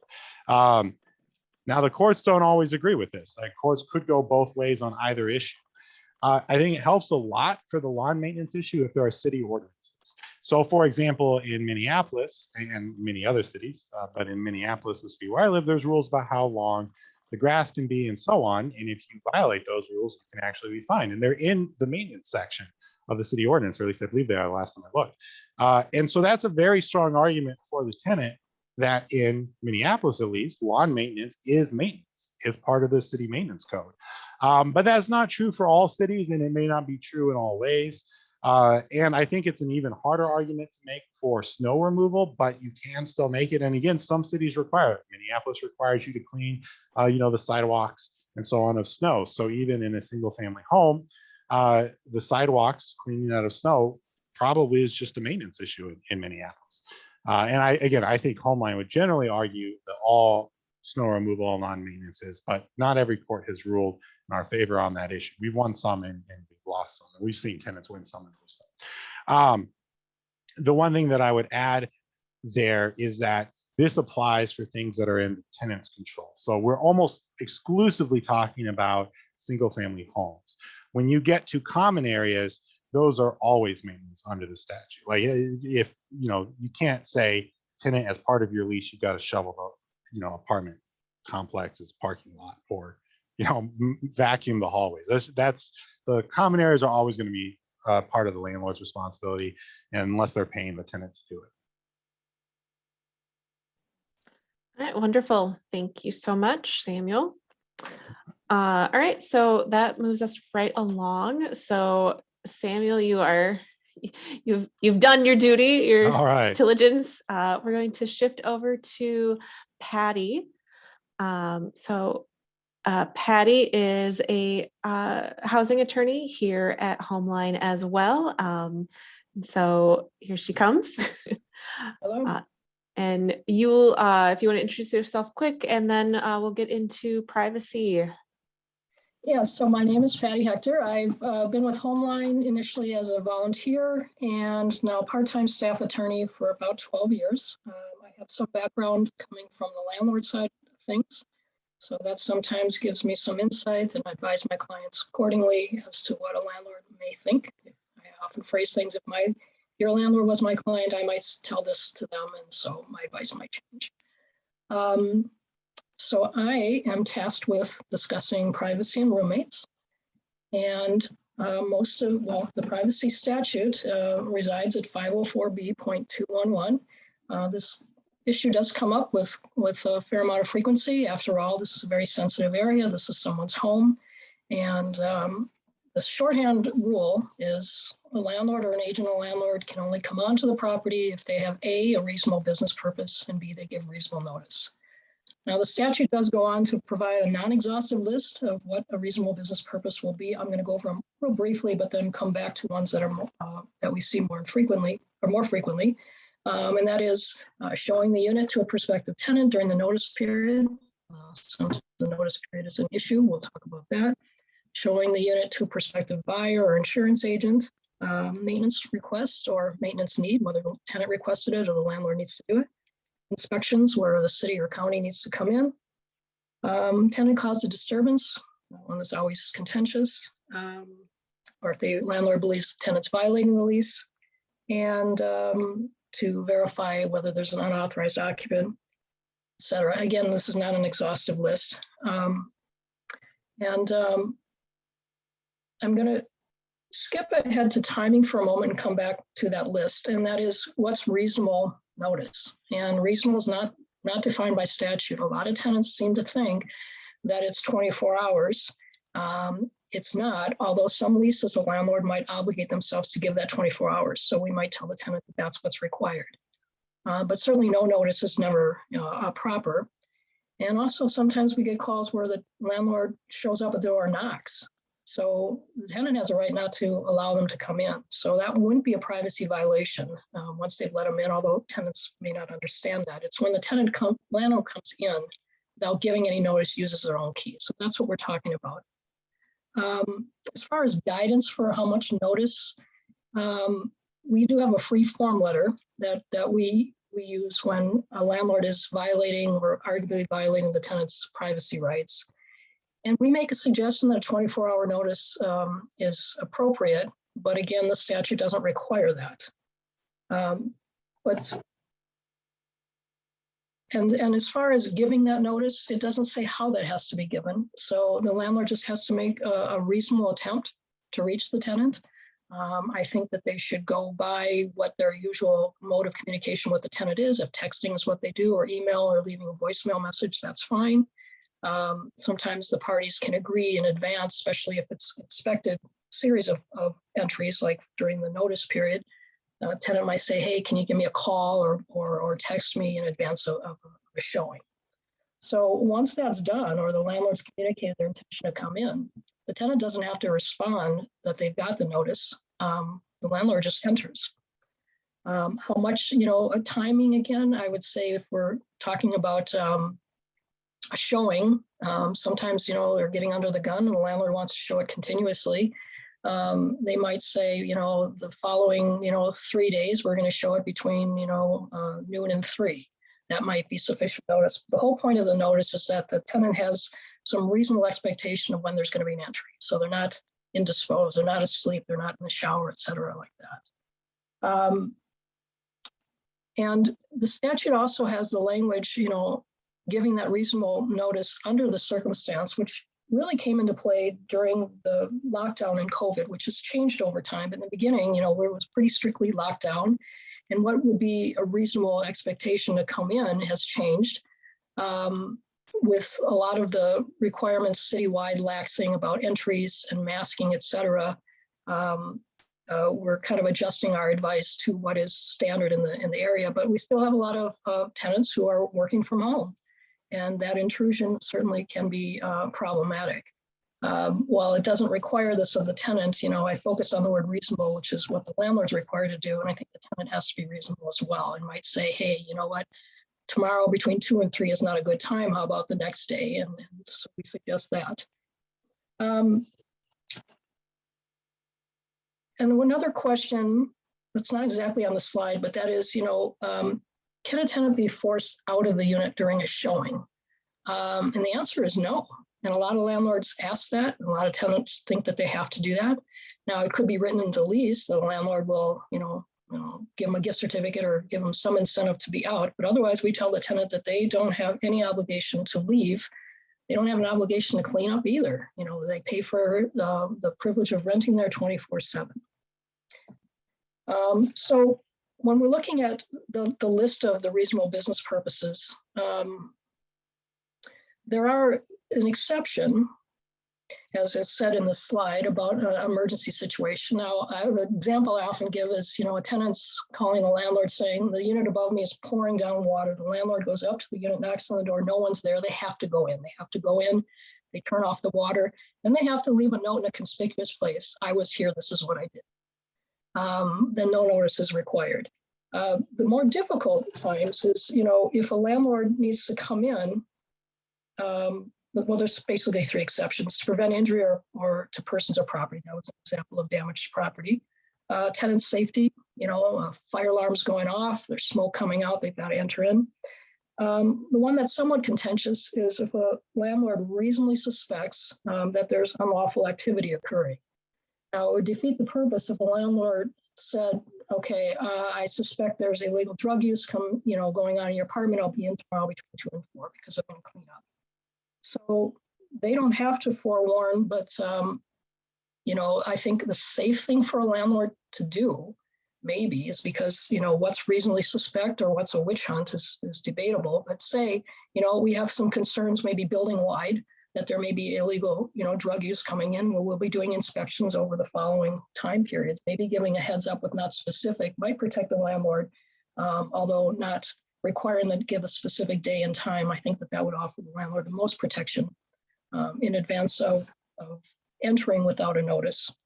But in any case, they have to say after the fact why they were there. One of the things that's troubling about this statute is the remedies, and that is a tenant can sue the landlord for $100 per provable violation. Potentially, I guess, break a lease for substantial violations. We don't see it too often, but occasionally you'll see a landlord or tenant who's got a list of multiple violations, and sometimes they're not hard to prove. Something has changed in the apartment. The landlord might have acknowledged it, saying, "Hey, I went in to fix your sink and I noticed something in the bedroom." Well, I think if the purpose was to fix the sink and they've admitted to going somewhere else in the apartment, I would argue that that's a violation. Tenants are getting more savvy these days, having video cameras to record entrances and things like that. So, but the reason I call this problematic is that this can only be enforced in the context of like a emergency tenant remedies action, rent escrow, which implies that the tenant's still in possession. And you can see that during the notice period, that there's going to be that potential, indeed probably expected, multiple entries to show the unit to a prospective tenant to not have a gap in tenancy. And if the landlord just enters or doesn't give enough notice, the tenant wouldn't be able to ride out the time, leave. Let's say they have an issue with their security deposits, sue for any differences. They can't tack on the $100 or more per violation in conciliation court case, because the statute specifically says that it has to be in conjunction with these other remedies that would be while the tenant's still in possession. To file a rent escrow, I think we went over that. We have to give them a warning, wait a couple of weeks, and usually by then the tenancy is ended. I imagine most of the audience here may be landlords, attorneys, but we have told tenants, if they want to stop the landlord's behavior, still send our form letter. It's usually going to get the landlord's attention, saying, A, if you didn't know what the law is, here's what it is, and B, I know what the law is, and please give me, more notice. If the landlord is just cops an attitude like, this is my place, I'm going to come in whenever I want, well, again, the tenant can be there, they can sit on the couch and do whatever they want. Now, again, as I come at this with the landlord bent, if I'm intruding on a tenant and not giving them proper notice, and here they are sitting here, they might very well be communicating to my prospective tenant that I didn't give them much notice. I suggest to tenants, record the landlord coming in. When they come in, say, look, you didn't tell me you're coming. You turn on your cell phone. And so it sounds odd and creepy in this day and age. But the goal is just, not to keep the landlord out, but just that so both parties have an understanding when and why someone's going to come in. A lot of tenants see dollar signs by sending that letter. But again, most of the point is that, let's hope it's a one and done, that the landlord's made aware of the statute, and then they work together on how and in what manner to give communication their intention to enter. See if I've got anything else on here. Another issue that sometimes comes up, I know I'm jumping back and forth between the two slides with the remedies, but sometimes we have calls where it feels like the inspections that the landlord is asking to do are excessive. Now, this time of year, it might make a lot of sense for landlords to be inspecting air conditioning units, things like that, so they can get a head start on. At this point, it's so cold, but hopefully we'll be turning on those air conditioners soon. But it may be constant inspections. We find maybe monthly. There's no rule that says what it has to be, but they have to state the specific purpose. So I would argue that if they're saying they're going to come in to inspect the air conditioning, that's the air conditioning and nothing else. And another case that comes up quite often is the concern that a tenant may be having an unauthorized occupant in the unit. I'm going to cover that a little bit ahead of time as we discuss roommates. But if the lease provides for X number of persons, and a tenant certainly has a right to have guests, but it becomes evident that that person is actually living there, the landlord does have a right to come in and try to ascertain if that's the case. I'm going to I think, Rachel, we've got a few minutes left on this, and I have a brief section in between the privacy 3 minutes. statute. Right, and roommates. So I think we kind of combined the time frame for privacy along with sexual harassment. Am I correct? Mm-hmm. Okay, so that's about all I need for that. So I don't know if there's any particular questions I should address on privacy, but basically it's, reasonable business purpose, reasonable notice. It's pretty well spelled out in the statute. Again, not much remedy if some violations occur near the end of the tenancy. But the next. Quick question, just to Yep. confirm, does the tenant have to confirm receipt of the landlord's notice? Right, no, they don't. They don't. But I think, it's not hard for a tenant to say, hey, you know what? Would you mind not only giving me a heads up, but, do it in this manner so I can say, okay, or I know you're coming in. But absent that, unless the lease requires it, the landlord can come in if they have given that advance notice. Okay. So I have another section, but I'm going to be very brief on it. And this is sexual harassment. Now, a tough subject. And fortunately, it's not a case that we hear much of. But we, and if we do, it might be more the lines of, can a tenant get out of their lease, even though the perpetrator is the landlord or someone under the landlord's control. Several years ago, we had a couple of our attorneys sometimes will take cases, and we had a standout former attorney who's moved on to another practice take a pretty big sexual harassment case. But at this point, and given the nature of our practice, complicated cases, this one in particular, we would refer the tenant out. But there's some case sites there, the Fair Housing Act, and suggestion that that what avenues that an attorney on behalf of a tenant could file claims. But for the most part, A, we don't see these very often, and B, that we would definitely refer something like that out. So I have my last section is about roommates. And I know that we're at this part of our presentation, we're talking about in the middle of the tenancy. But I would argue, especially now as a parent of a child who's about to find a new lease, that right up there with rent, location, and amenities is picking your roommates really well for a good reason. That doesn't always start out, or even if things start out well and they're partners or whatever, at the end of the day, assuming we're on one lease, we're going to discuss joint and several liability. I want to take a pause. It's not on this slide, but just to, when we ask our intake questions at Homeline, one of the first questions is how many persons are in your household? I think that that's a pretty straightforward question, but sometimes it's not. And sometimes depending on the way they answer, it turns out that they may be renting, let's say, a room in a house, and there's other tenants who have their own leases, so they got a private room and shared space. That's important to know. Or you see those sometimes in kind of like university, college, dorm-like settings where they may be, again, those private rooms with the shared activity.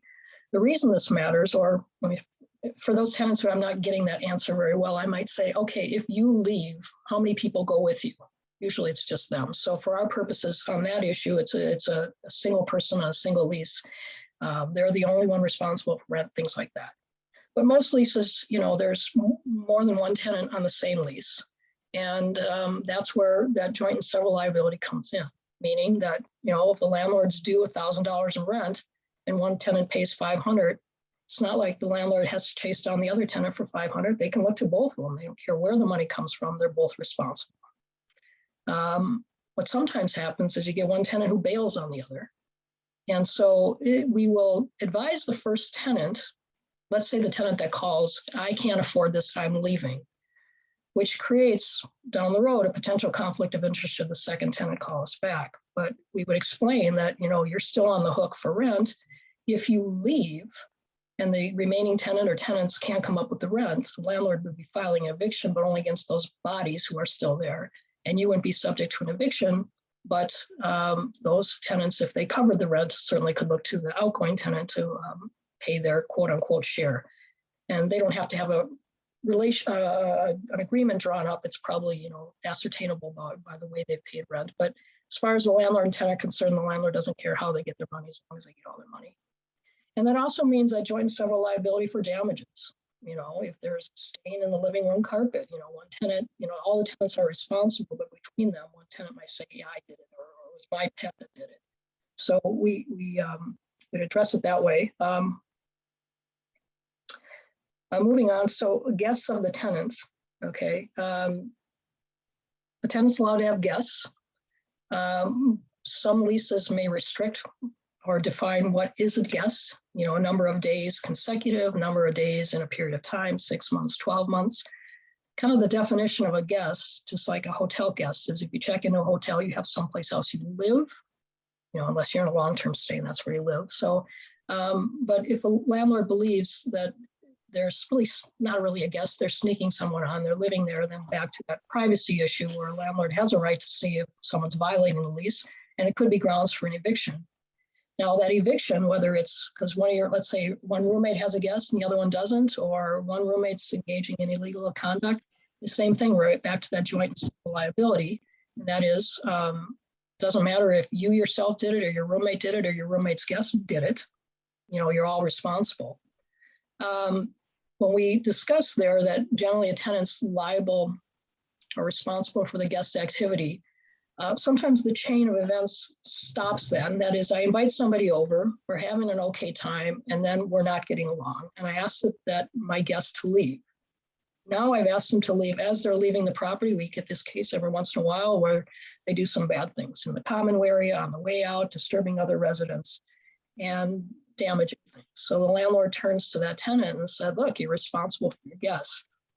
Depending on the facts, an argument could be made that on that fact, the tenant's guest is no longer a guest. They're not invited. They've been asked to leave, and everything that happened thereafter is not within the tenant's control. But that's generally how we go. We got,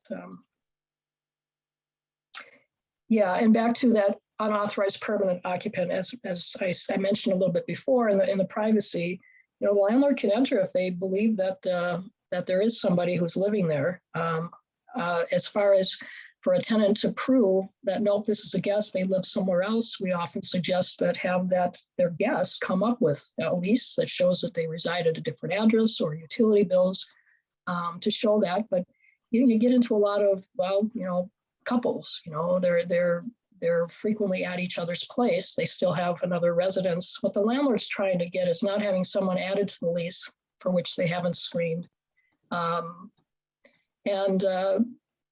We hear these cases a lot. I don't know how they actually always get resolved. Tenants either just move on or the landlord files an eviction. But again, that joint and several liability and eviction against one tenant is an eviction against all.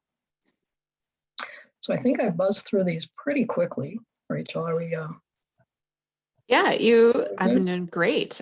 We do have some time for questions if people have any, or if there's anything else that you felt you wanted to go more in depth with. You've got probably about 5 minutes left of your allotted time.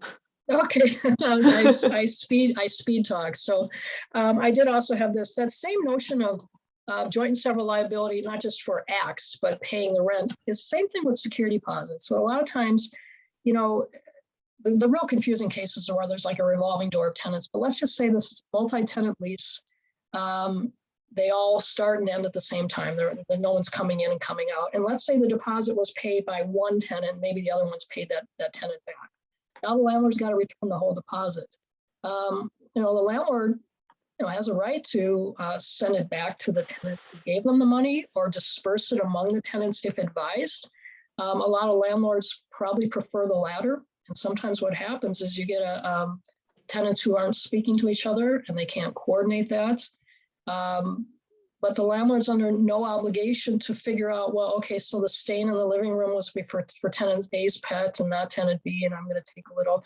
They're just going to look at a lump sum like the rent is due from all the tenants. The deposit, if any, that's going back is going to go in a lump sum directly to a tenant or among them if advised. It's sometimes a difficult situation that actually landlords call us on a lot. But again, it's back to that joint and several liability and the tenants among themselves, if they have an issue between them on what the landlord did or didn't do, or how they assess the charges, they can work that out between them. Yeah, thank you. We have one question that came through. This is more geared towards modification of the lease, which I know Samuel covered, but you are also very capable of covering. It's a nice thing about Homeline is that all the attorneys are pretty well versed in all of the stuff. Just some of us have more specialties than others. So Mackenzie is wondering if a current tenant wants to add a new tenant to the lease, I'm assuming, does the landlord have to furnish the screening criteria, and can they be rejected if they don't meet the screening criteria? Okay, well, so this tenant wants to add somebody. The landlord would likely screen them because there's another body going to be around in the property. They would probably charge them the application fee and would probably be subject to the same screening terms as the original tenant. And I would guess most landlords, if they agree to all that, that they're going to increase the rent, especially if the rent includes some utilities, water usage, things like that. But did I miss the tenant would be screened just like the first tenant would as well.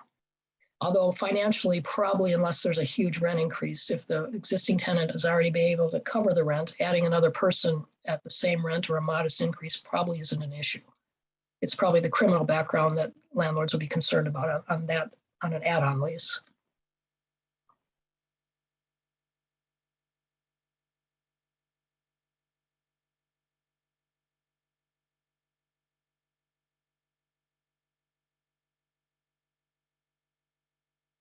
Are we still good?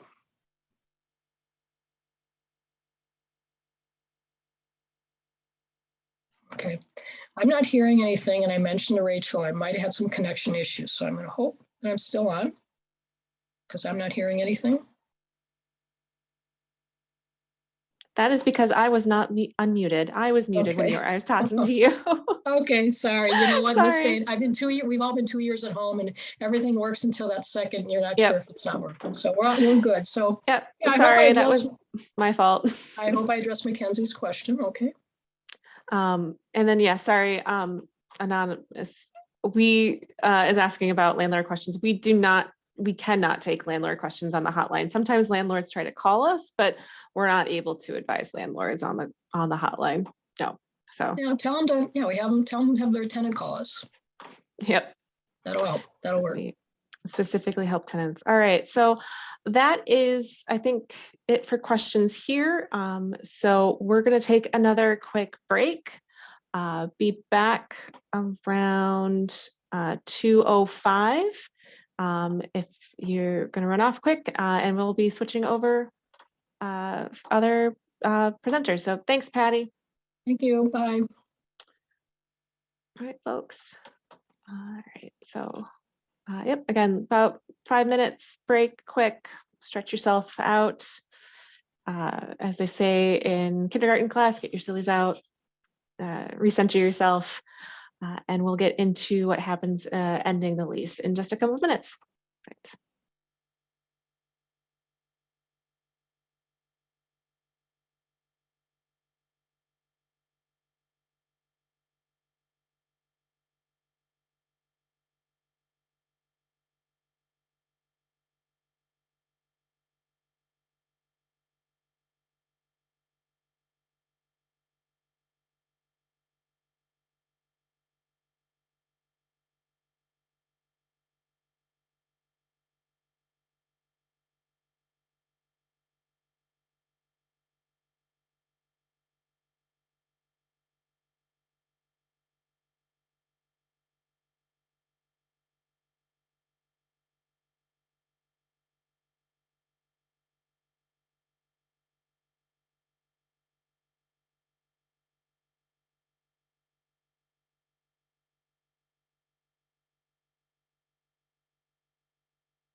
Okay, I guess I'm good.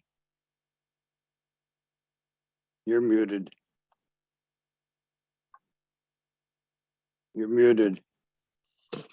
You can mute yourself and take your video off until you're ready to go. Okay. Perfect. Everybody, hey, how's it going, Rachel? Good. We're on break. Perfect timing. All right. I know. All right. Good to, like, as promised. Looks great. I love the tie. As promised. Perfect, I have perfect. to check my There we go. light to make sure I don't look like, oh man, okay. How's that? If this is how I look, then I'm That's sorry, okay. everybody. I'm sorry. You look awesome. You look just fine. You're making me smile so much, I have to stay off camera.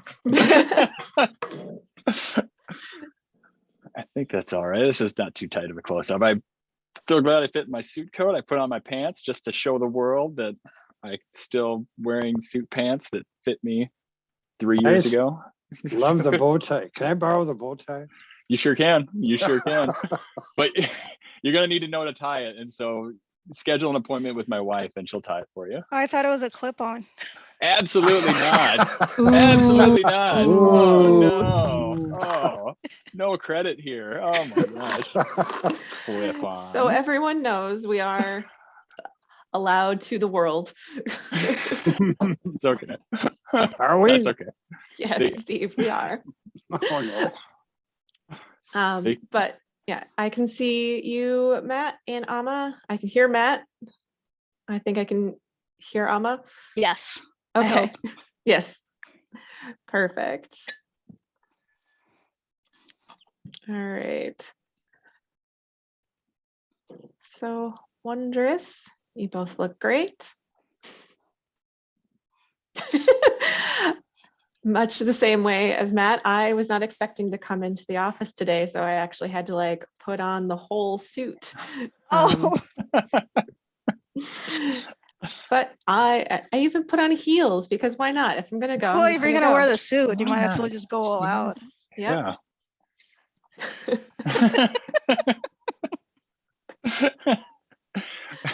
And not just So- sweatpants, Mike. Not just sweatpants, but real honest to goodness suit pants. So we got about a minute before we'll start up again. We're running pretty good on time, so apparently all of my repetitive timing warnings this past week have been heard. So thank you to everyone so far.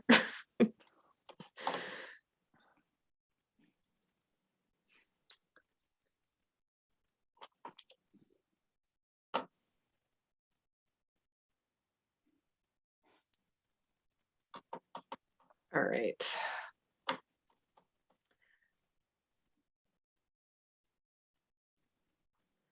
All right, and then to everyone else who's joining us, I have 2:05 here on my list. So we will go ahead and get started here. So for this section, it will be about an hour, and we're going to be talking about what happens, how we're ending the lease and such. So this is going to be, we'll start off with Matt. And so Matt is a housing attorney here at Homeline. If you want to introduce yourself quick, you can go ahead and take it away. All right, awesome. Yes, my name is Matt. I'm one of the housing attorneys here. I've been at Homeline for 14 years now, and this is what I do. I really enjoy doing housing law, and I was brought on in 2008 to deal with foreclosure issues with landlords whose tenants were in foreclosure. So we'll talk about those. I don't know. We had about 4 or 5 foreclosure calls in the last 3 or 4 days, and so I don't know. Maybe we're back. Maybe now is the time to big short again. I don't know. So that's what I'm doing. That's what I'm doing here, and that's how long I've been here. And so let's talk. Let's get down to ending a lease. Ending a lease, it's a contract, and all things must end. And so there are reasons why you can end a lease. There are reasons why you cannot end a lease. And the notice to end the lease has to be given in the proper sort of window and proper sort of timing. So that's what we're going to talk about in this portion. I think one of the first questions we're always asked is, does the landlord need to have a reason to give a notice to vacate? And for the most part, that answer is no. A landlord doesn't need to have a good reason to give a notice to vacate. They just can't have a bad reason. I'll get back to that because that sounds very mysterious and circular. But there are some leases where the landlord does need to have a good reason to give a notice to vacate. And that's called good cause protection. And so you hear this, this term thrown out quite a bit. What is good cause protection?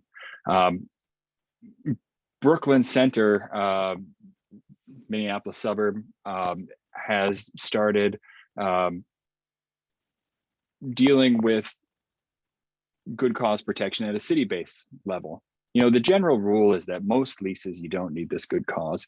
And one trend I think that we're seeing in landlord tenant law is sort of cities taking the ball and passing their own sort of rules about tenant protections that they think tenants should have. And so there was a big referendum in St. Paul, you'll remember that. There was, I think, something similar in Minneapolis. And so Brooklyn Center has taken this on to say, we, the city, think tenants in Brooklyn Center should get good cause protection, just cause protection, I think they're calling it. And so that's something that's happening on a city level there. So that's always worth throwing out there, making that sort of note. What are the other sort of traditional types of leases that require good cause protection? Public housing, project-based Section 8, Section 42, mobile home parks. Those are the main venues that have good cause protection. Mobile home parks, when the tenant rents the home, when they rent the lot and own the home. That sort of brings in some extra different rules that are, we'll deal with those on a different slide, maybe even a different CLE. But that's a different situation than if you rent the home and the lot. When you own the home, rent the lot, get good cause protection. So what is good cause? Essentially, the landlord has to show the tenant is a bad tenant. The case that I look at is Cimarron Village versus Washington. It's a long read, and my feeling is when I read it, the court says good cause protection is when the tenant is in material non-compliance, and material non-compliance is when the tenant is non-compliant in a material fashion. Is that it almost leaves it up to this sort of I know it when I see it criteria, and it's a little bit frustrating to read. And so what I think of it as is just showing the tenant is a bad tenant. Continued late payments, a lot of police calls, causing lots of trouble around the unit. You know, these sort of, a lot of, you know, sort of bad stuff is the way I just kind of think about it and talk about it. You know, that probably lacks some of the precision in the world, but so often these things are hard to be precise about. You know, that's kind of the nature of the world. So that's my feeling on that. Read the case, it's a good read. So leases that don't require good cause, pretty much everything else. Most apartments, renting from a friend, these are sort of non-good cause leases. You don't need to have a good reason, but you can't have a bad reason. To come back to that, a bad reason would be retaliation. A bad reason would be some form of unlawful discrimination. Those tenants can fight the notice to vacate. And so be aware that that's the case. Now, a lot of landlords, we get this a lot. They will say something like, here's your notice to vacate. The tenant will say, well, why are you giving me this notice? And the landlord will say, well, I don't need to have a reason. You don't have a good cause. I don't need a reason. I get suspicious. I'm a suspicious guy. And so I feel like if you're not saying the reason, there is maybe a bad reason. And so it seems like if there's a reason, you should say there's a reason. Maybe that's the case, that the landlord woke up today and said, I'm going to give the first tenant I see a notice to vacate. I don't care. I'm just going to do it. Well, okay, that's sort of no reason, but also it's kind of a reason. So I get suspicious. I get suspicious if there's no sort of justification. And so I think, you know, if you're advising a landlord on the situation, keep some notes, keep some records, send some letters, and build a record on that. I think pretty much everybody's watching this CLE, so that's one thing that I would look for. And that's it. That's what I think about that slide. All right, perfect. So a notice to vacate. So we're talking about a notice to vacate. Most leases you're going to need to give a notice. And so what is a notice?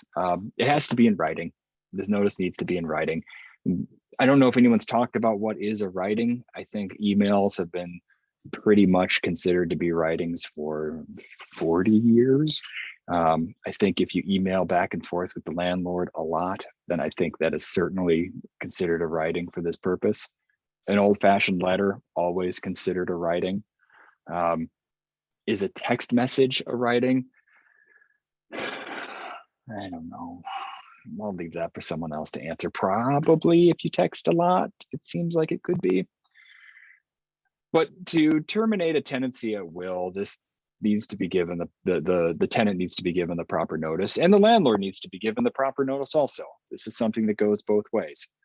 So a tenancy at will, I think of this as sort of the informal lease where I say to my brother, yeah, sure, Eric, rent my back bedroom, $500 a month, pay me on the first. We've got a lease, that's a contract. And so the proper notice in that situation would be the interval from when rent is due. It's kind of strange to say it, but sort of 1 month plus a day. I give him the notice in May. His last day at the unit is the last day of June, is what we're talking about for that sort of notice.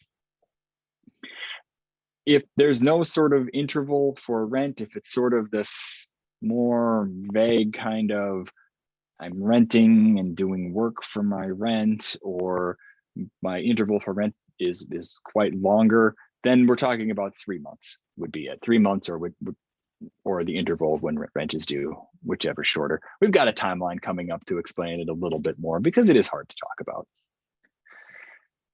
A periodic lease is something that's a little more open. You'll want to look at the lease to see what the notice to vacate provision is. Usually what I see is 30 days or 60 days, 45 days, 59 days. We see those sometimes too, but you want to keep an eye out for those. But usually it's one of the two, 30 days or 60 days. 30 days notice, 1 month notice defaults to this 504B 135 rule, this sort of one full rental period, one complete rental period. 60-day notice probably means 60 days, count them out, 1, 2, 3, 4, 5, 6, 60 days. Sometimes people will interpret that to mean 2 full rental periods. We had this debate at work, I don't know, 3 or 4 months ago about what exactly it means. And I feel like where we came down was 60 means 60, but 30 means 1 rental period. I think we'll probably have this debate in another 3 months or so. I feel like it's something that gets discussed a lot because we just look at this stuff so much. And so we start thinking about it a lot. But that's my reading on it, is that 60 means 60 and 30 defaults to 135. In the very rare instance that there is no notice provision listed, it just ends. This is a very rare thing. I've seen it about 5, 8 times. Most leases, pretty much anything you download online, whether it's from like a weird legal form website or whether it's something good like the Minnesota Bar Association lease, will have a notice period. But in the event where there's no notice period required, lease just ends. Nobody's got to notify anybody about it. And that's kind of weird and it almost never happens, but I do like to pick out those little tiny things. What happens for a holdover? You know, this is most tenancies out there. Tenants will sign a year lease and stay there and keep paying rent after the lease is over. That just rolls over to a month-to-month tenancy and the notice defaults to what's in the contract. And so if it's 60 days in the contract, it's 60 days as sort of this holdover tenant. Let's look at this timeline. Here we go. I'm going to shrink my window here. Okay, there we go. So here we go. So let's say it's April the 1st. We're thinking about giving a notice to vacate for May the 31st. We've got a 30-day notice. I've got to give it in the month of April. April 30th is my last day to give the notice because then that full rental period is the notice from before May starts to, I suppose, 11:59 and 59 seconds PM would be the last instant of ending the lease. again, got to give it in writing. Any notice in April, we're talking about April, whether it's April 3rd, 15th, 30th. Yeah, if you wait till May 1st, I think you missed your chance. And now now you're looking at June 30th as the last day at the unit.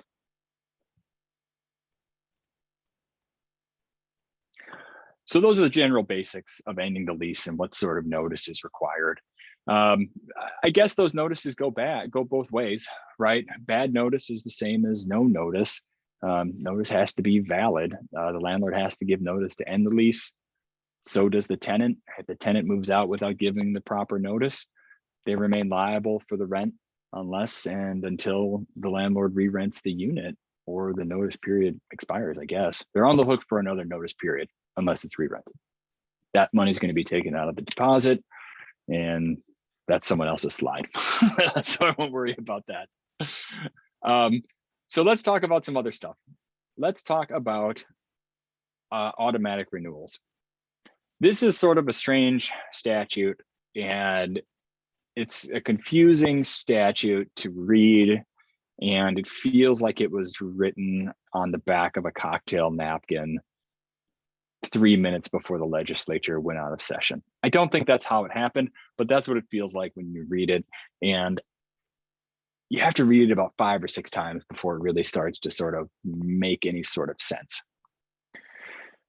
So the notion here with this automatic renewal statute is when there's a lease that will automatically renew without anybody saying anything. We kind of see this happen with these holdover leases, right? You're in a year lease and nobody gives anybody a notice. And so it sort of renews itself, but it renews itself on a monthly basis. It's legal for a lease to say, if nobody gives any notice, this lease will renew for its original terms all over again.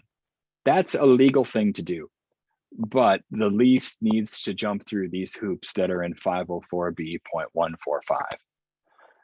Without that, it's sort of I think of it as a check on sort of a gotcha in a way, that the tenant is thinking the lease is over and gives their notice, and the landlord says, nope, you're on the hook for a year. Gotcha, right? Maybe it's not like that, but it feels like that sometimes. So here's what we've got, 504B.145. For an automatic renewal to be valid, 1, it must be in the lease. The lease has to say this lease can automatically renew. 2, this clause, these requirements only apply to a lease that automatically renews for its original term that is 2 months or more. So that's important to know. What this really is it's a notice provision. The landlord has to notify their tenant of their chance to opt out.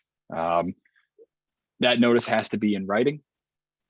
The landlord has to say, this is your chance to opt out. That notice must be delivered in this very particular way, right? It has to be personally served or sent through certified mail and signed for it, right? Not first class mail, not, delivery confirmation mail, but actually certified mail. We need your signature on the thing, or personally served, literally handed to the tenant. That notice must be sent in the proper time window, that it has to be at least 15, but not more than 30 days before the last chance to give the notice to vacate. So that this is fair warning, right? It's saying, here it is, here's your opportunity to opt out.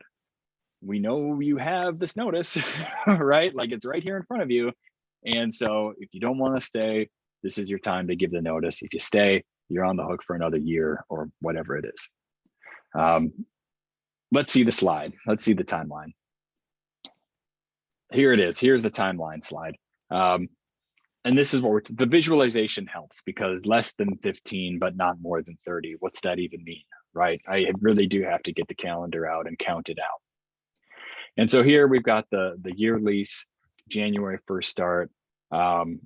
If we're going to give the notice, if it's going to automatically renew, this is the window between the 12th through the 16th, when that notice must be, again, personally served or signatured, certified mail. That's me signing. Certified mail to the tenant. Last day is October 31st.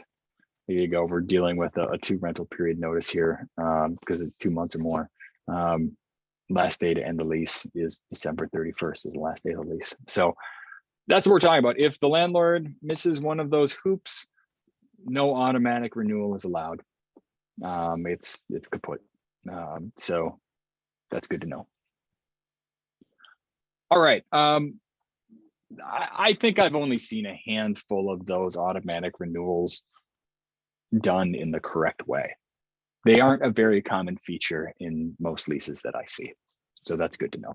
And I don't think they're that great. Like when you have a contract, you want everybody on board and agreeing to the contract and knowing what's going on. So having this sort of automatic renewal, it kind of leads to uncertainty. And I think uncertainty between the parties is generally a bad thing. Okay, so let's get to other ways to end the lease. This is a call that we get a lot. Break the lease. I want to break my lease. How can I break my lease? That's not really a legal term. It's more of like a, an idea that we have is that we can just, we can break the lease. We can just end it. And it's difficult to do. There are very rare and very extreme circumstances that allow the tenant to just end the lease. Probably the most common one is condemnation by the city. Usually what we're talking about there is the city has said this property is unfit for human habitation. Everybody out. When that happens, deposit needs to be returned within 5 days. Probably the tenant's got some monetary damages from the breach of contract. The landlord's promised a place that's fit for the use intended in reasonable repair, but the city is at ordering everybody out, and clearly that's not being provided, right? So that's probably the most common. All of these are pretty rare, but the condemnation is one, and that usually comes from an order from the city.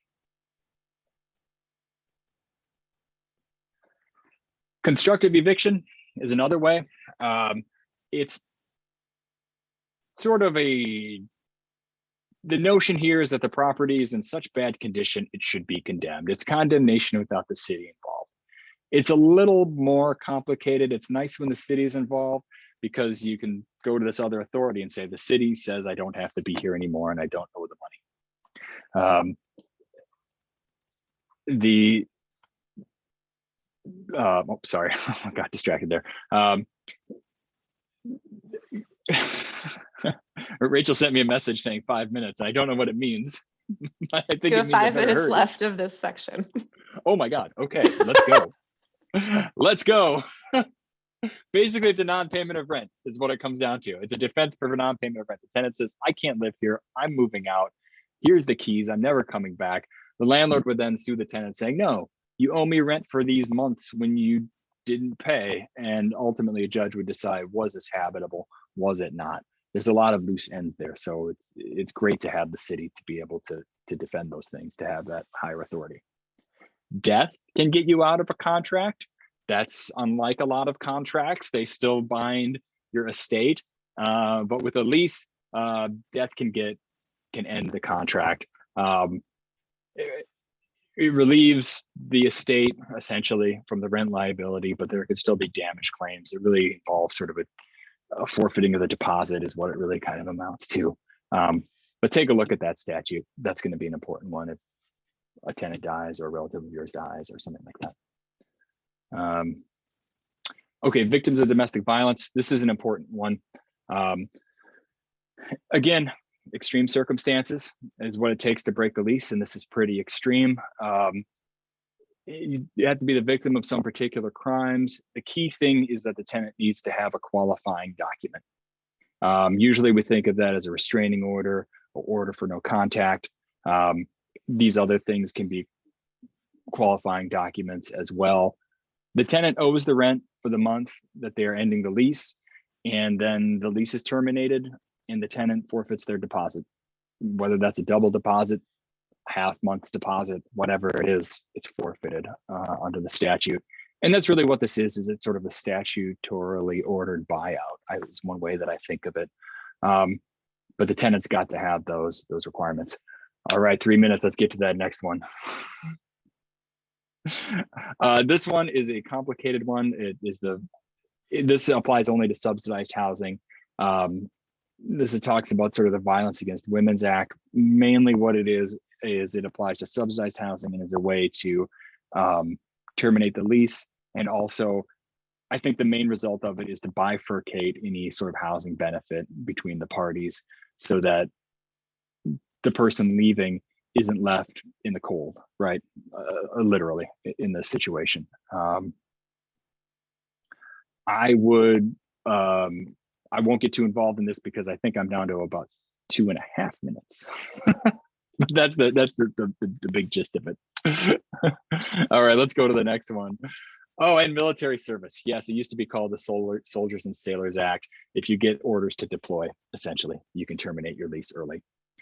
Buying a new house, a new child, a new job, that's not there.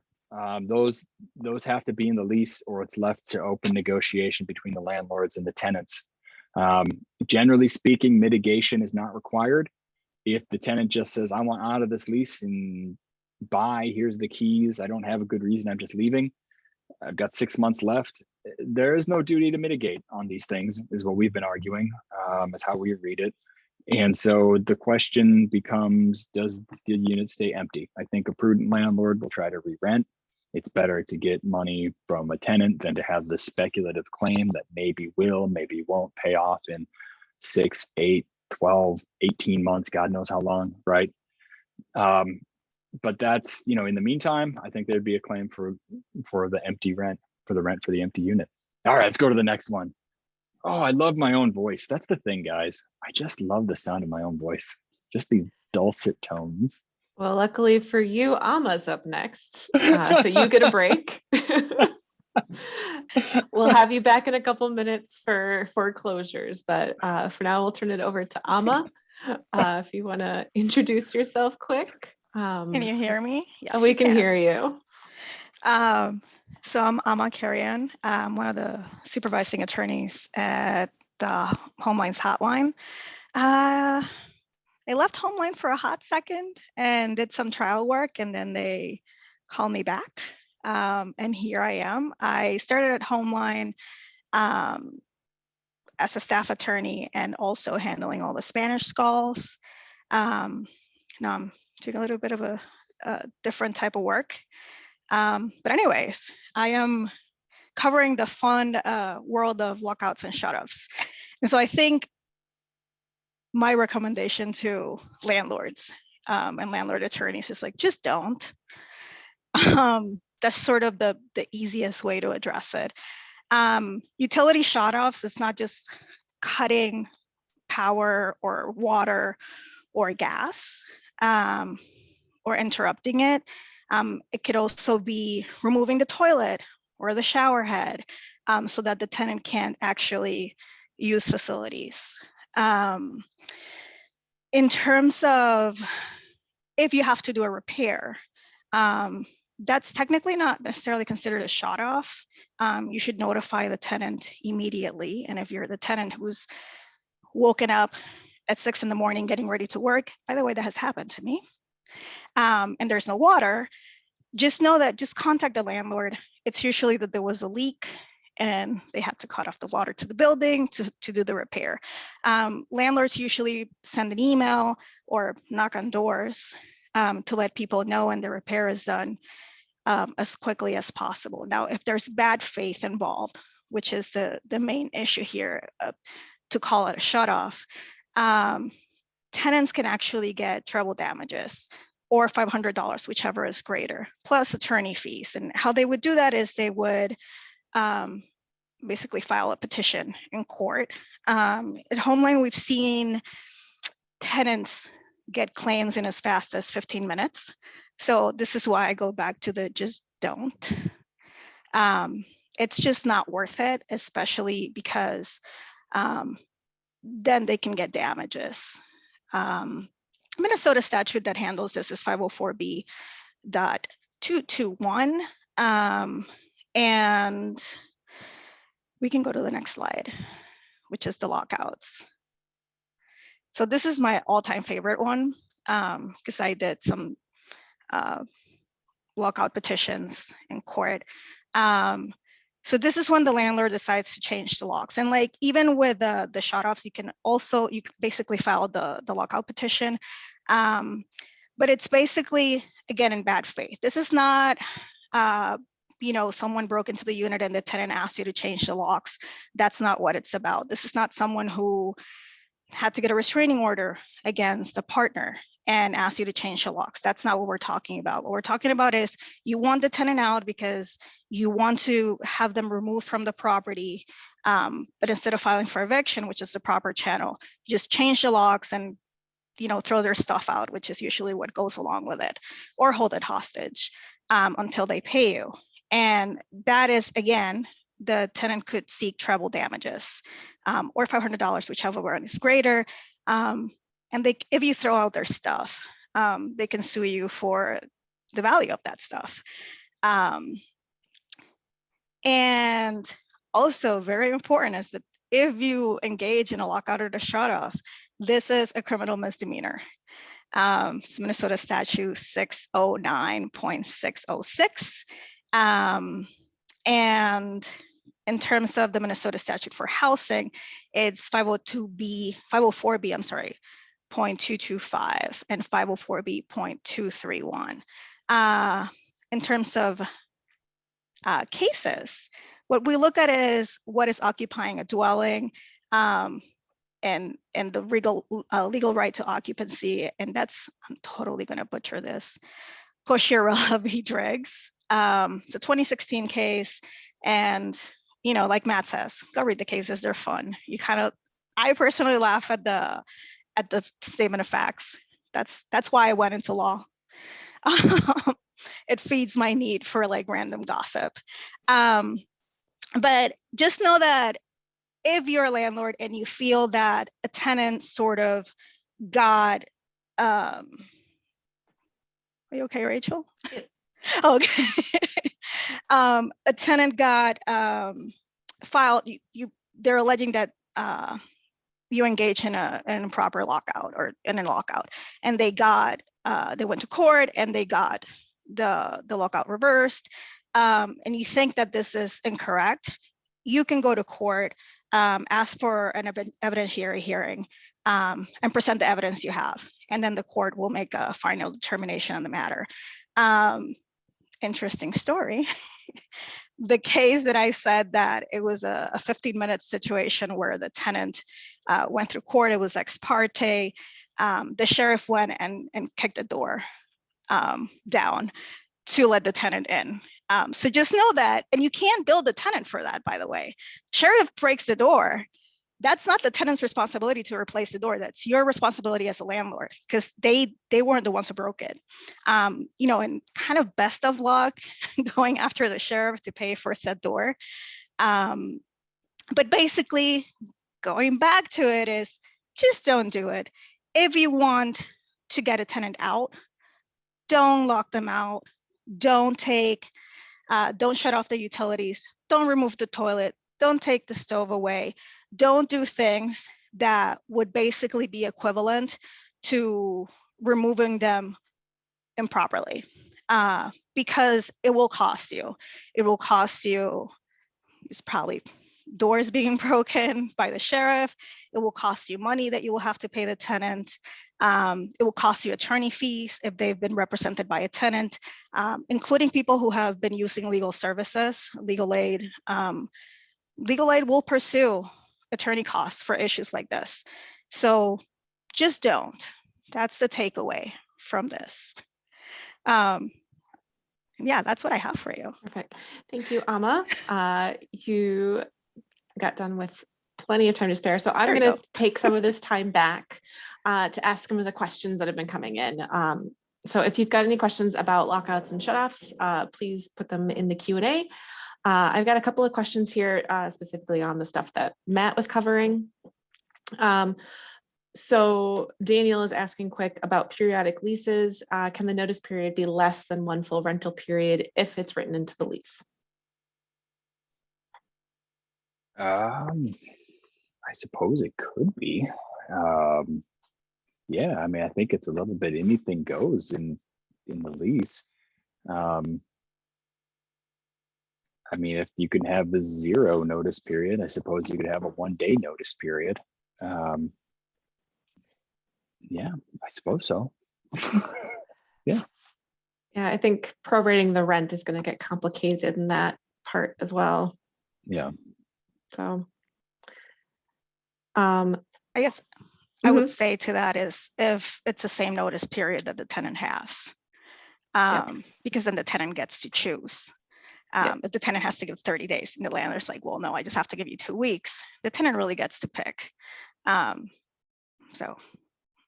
Yeah, that is something I didn't touch on is the statute went into effect, what is that, a year or 2 ago, sort of equalizing notice periods that we'd see occasionally, at least that says it's a 30-day notice for the landlord, but the tenant has to give 60-day notice. Right? Come on. So with goose and gander, this is a goose and gander situation, right? Yep. So the statute sort of levels those out and says tenant gets to choose whichever they prefer. Let's see, quick. Looks like there's someone in the Q&A that you helped a while back that they would like you to chat with them. Call us. Ben is wondering, does a term lease automatically roll over to month if neither the landlord or the tenant act?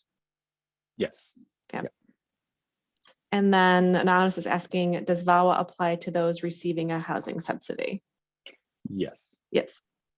So nice, easy questions. Okay, so I did see a couple come through on the chat. Again, please use the Q&A. I'm not very good about checking the chat. I was just going to say with VAWA, because it really applies to landlords who have some sort of subsidy, just know that a lot of landlords will just allow tenants to use it. It's not like it's a universal thing. They don't have to, but I don't think I've seen a single landlord who hasn't approved a break lease through VAWA. And part of it is because they get to keep the security deposit to mitigate damages. So well, I think because, sorry, Minnesota has that statute that protects separately from VAWA. So I just sort of think, landlords should just go ahead and say yes. It's safer for everyone in general. And then this is a question that, just to level set, we are not subsidized housing experts, but the question is, do both parties need to be named on the lease for the protections to apply for VAWA?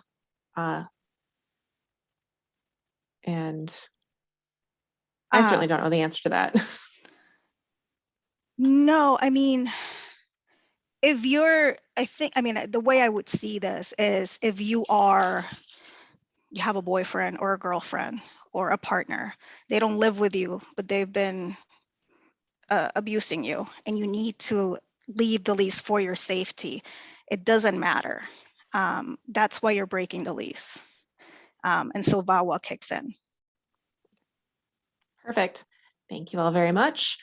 All right. And so I don't have any more questions in the Q&A, so I'm going to go ahead and move on. So Matt, back to your specialty, foreclosures.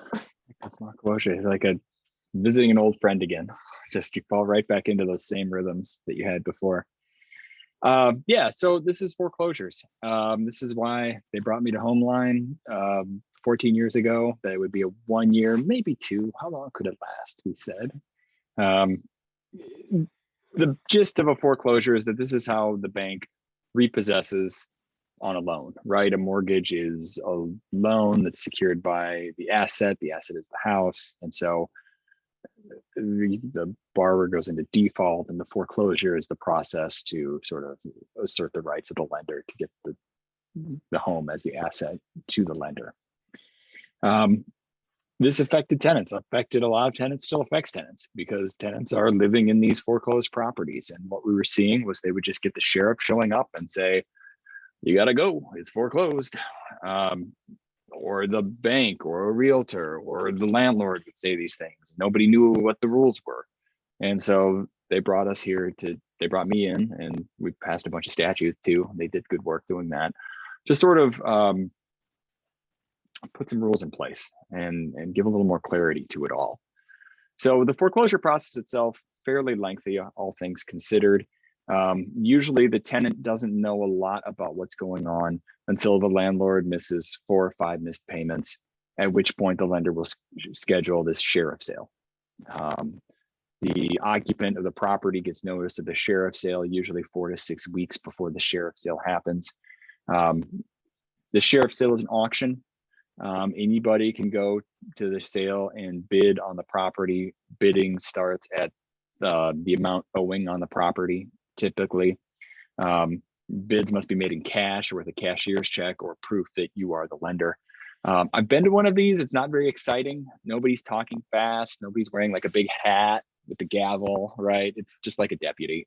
But it was interesting to see once. So that sheriff sale starts the clock on what's called the redemption period. The redemption period is the borrower's last chance to save the property. Typically it lasts for 6 months. And what it comes down to is if the tenant can come up with the money, the bid amount essentially, and pay it to the bank, then the foreclosure is canceled, the loan is paid off, and it's done. The tenant owns the property. That doesn't often happen. And so what happens then, right? During the redemption period, the landlord stays the landlord, the tenant stays the tenant. There's no sort of obligation to move out. If you were a homeowner getting foreclosed, you'd have the right to continue living in the property for the redemption period. That's still your property to use as you see fit. So the landlord still has a right to rent out the property to the tenant. That's how they see fit to do it, right? So the landlord still has the right to collect the rent. The tenant still has the duty to pay the rent. With the duty to pay, right, comes the obligation to be a landlord. And so everything basically stays the same. The lease is still the lease. Duty to repair is still in place. Everything is sort of just in place. At the end of that 6-month period, whoever won the sheriff sale becomes the owner of the property at the end of the redemption period. It's weird to say it, right? You win the sheriff sale. What you win, you become the owner of the property, but sort of, but not really until 6 months later. I don't know. That's the way it is. It's kind of weird. Some places have the redemption period ahead of the sheriff sale. Some, I don't know, don't. We don't. So that's the way it works. Is that then at the end of the sheriff sale, bank is the new owner. So what happens then, right? The bank is the new owner. Well, if you're a month-to-month tenant, the bank can give you a notice to vacate, but under statute, they have to give you a 90-day notice. You get extra time if it's a foreclosure. If you are in the middle of a year lease, the new owner, the bank, must honor your contract. That's the general rule for when a property changes hands, is that the new owner steps into the shoes of the old owner as far as any lease is concerned. But there's some caveats with the foreclosure, of course. The foreclosing bank only needs to honor a lease if it is a bona fide tenancy. And so what makes a bona fide tenant? Well, you have to pay roughly fair market value, roughly what it's worth, right? Not exactly the fair market, but not substantially below. The landlord and tenant, it's not a parent, child, sibling, spouse situation. It's not the result of an arm's length transaction.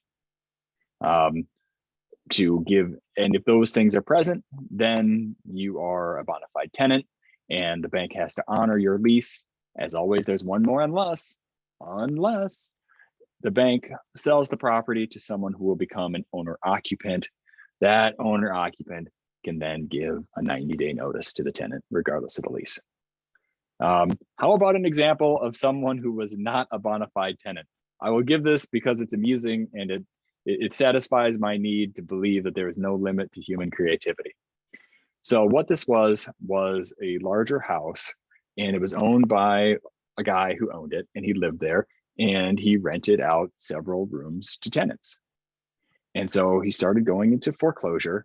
And so a week before the sheriff sale, he went and he signed a 2-year lease with all of the tenants. And then right after that, he had them signing him a 2-year sublet agreement where he was the subletter from these tenants. Placement into foreclosure. The bank said, hey, redemption period's over. You're the owner. You got to go. He said, no, I don't. I'm a subletter. These guys are tenants. They've got a 2-year lease. You've got to honor their contract. They're bona fide tenants. They're paying an amount of rent. They're paying $1,500 for this house, and they are subletting to me. And the bank said, no, this is not an arm's length transaction. This is certainly a buddy deal to put one over on the bank. So that was clever, but not quite clever enough. So it was interesting. It was very interesting. They all had to move. Okay, all right, let's see the timeline. All right, here's the timeline. So January, tenant receives notice of the sheriff's sale, 4 to 6 weeks. So we'll just use the 4 weeks here. 6-month redemption period, puts you to August. Redemption period ends, your month-to-month tenant, the bank gives you that 90-day notice. You're talking about November 2018 is your last day of the unit. It's very refreshing to be able to give tenants good advice. Not for a change, because we do sometimes, but not good advice, but happy advice, I should say, good news. Because a lot of tenants call us with the sheriff's sale and they say, what the heck is going on? Do I have to move on the sheriff's sale? And I get to tell them, no. Probably you're going to be in this unit in 10 months. There's a good chance you'll still be here. And so that's really nice to be able to tell tenants that. We don't always give people good news. And so it's kind of cool when we get to. So that's foreclosure. That's the foreclosure timeline. Well, that was certainly quicker than your last section. So well done, Matt. I know. I applaud Well, you. so I've to toot my own horn, I've probably talked to more tenants whose landlords are in foreclosure than anyone in the state of Minnesota. Maybe the country, maybe the world, maybe the solar system. I don't know. Very well, possibly. Awesome. Well, this opens up quite a bit of time from the schedule. So I'll see if there's any questions quick, but otherwise I'll let folks go in for a break a little earlier than we had originally scheduled. And then we can, this will be our last break. So folks might give you just a couple more minutes, run the bathroom and things like that, if that's what you need. I know it's a long afternoon and it's lots of information. So if you've got questions, feel free to drop them in the Q&A function at the bottom of the screen. Otherwise, again, we'll go a little bit early for our last break. Give it a little bit more than the 5 minutes, and then we'll come back in and finish us off with after the tenancy issues that may pop up. Okay, so I have a question quick. Did the toilet and the shower head, that sounds like a story. Oh, those are things that landlords have done just to get people out. I actually dealt with one in particular, the toilet. It was more of the sewage system. It was a septic system that needed to be emptied, and it wasn't, and it was leaking into a creek. So the tenant, the landlord was like, you need to move out because I don't want to pay for this, and needed to be excavated and whatnot. So he just let it leak. Once it started leaking into the creek, the city came, the threat of condemnation. And so the tenant eventually paid to get the system pumped. So then the landlord started doing other things in the property. There were locks changed and whatnot. But it's just basically using things that are critical to force people to move out. And ultimately, the landlord didn't want to fix it, wanted to sell the property. It was a farmland. And actually, after that, I left Homeline for the hot second that I left Homeline. So I don't know how that story ended. But I specifically remember that one in particular because it was bizarre. As Matt says, there is no limit to people's creativity. I am sorry that I asked. That's gross. This is up there with Johnny Depp and Amber Heard. Jeez. You're dying to mention that. You're just dying I to do, mention it. I do. Every I'm chance. obsessed. All right, we'll go ahead and take a break. Let's do it for 8 minutes. We'll come back at 3, and we'll get this last hour rolling. All right, thank you, Matt. Thank you, Amma.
All right, everybody. I see it's 3 o'clock by my computer, so we are going to get started here. So this last section is all about what happens kind of post tenancy or in the ending of the tenancy. So it will cover kind of the evictions, expungements, and other post-tenancy issues. So we will have lots and lots of information to cover in this one. So it's probably good that we have a little bit more time, that we're running a little ahead of schedule, which is great. I promise we'll still hit our 4 hours. These will still be 4 credits. No worries there. So first off, we are going to start in on evictions. So we have Andrea Palumbo, who is going to be covering that. She is our resident expert. So if you want to introduce yourself, we can go ahead and dive right into this. Sure. I'm Andrea Palumbo, and I'm a housing attorney here at Homeline. I've been here for about 3 years, and I initially came on to handle an eviction outreach project. And as everyone can imagine, COVID turned the eviction landscape upside down and inside out. At this point right now, we're at the very tail end of the executive off-ramp to the protections that were put into place. And we're getting back to, for better or worse, what could be considered normal or almost normal. So I'm going to be going over going over a lot of information. So absolutely, if you have any questions about what we're talking about, definitely put them in the chat. Feel free to email me. My email is on the web page, and I can take care of your questions that way too. So we're going to be going over really evictions, the reasons for evictions, and what tenants can do to defend themselves. Really starting at the top, the eviction statute, the law lives in 504B 281 through 371. And eviction is specifically a process to recover possession of the premises. As Amma mentioned before, very often landlords will use tactics like lockouts or utility shutoffs to make a tenant leave. And those are illegal. Those are examples of self-help eviction. If a landlord wants to have a tenant leave their apartment, they need to use the legal process, which is evicting them. The most common reason for eviction actually is non-payment of rent. So even though eviction is about the possession of the premises, very often it is because the tenant's getting evicted because they have not paid rent. And this is something that was changed drastically during COVID. There were a successive series of executive orders issued by Governor Walz, which changed and limited the ability of landlords to evict for non-payment of rent. And we are seeing, as I said a second ago, we're seeing those protections really come to their final point right now. The most common reason for eviction is not paying rent. An eviction, a landlord can also evict a tenant if they give them a notice to vacate or they terminate their lease and the tenant doesn't leave.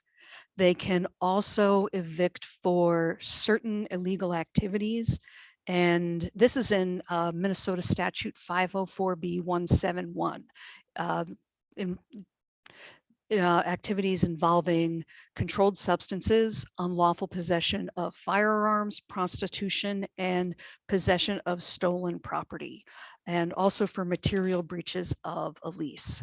So those are really the main reasons. And next slide. I'm going to go in each of those more in depth. Eviction is a summary process. It is designed to go quickly. From start to finish, it generally, under normal circumstances, can take 2 to 3 weeks. We're finding that now with the backlog of cases that are reappearing post-COVID, that whole timeline is getting stretched out. Ordinarily, it is very quickly. The first step is the landlord files a complaint, and then the court issues a summons with the court date, and then the summons and complaint have to be served on the tenant, and that has to happen no more than 14 days and no less than 7 days before the court date. Then there is a hearing, and as of now, all eviction hearings are remote throughout the state. And the day of the hearing is basically, in most cases, an opportunity to talk and try to work through a settlement. If a settlement isn't possible, the tenant has the right to ask for a trial. And if they do not fulfill the settlement, or if they lose at trial, the next step is a writ of recovery of the premises. And that is what allows the sheriff to actually come and put the tenant out. There is also an expedited procedure where instead of the 7 days, the service 7 days before the court date is it's 5 to 7 days before the court date.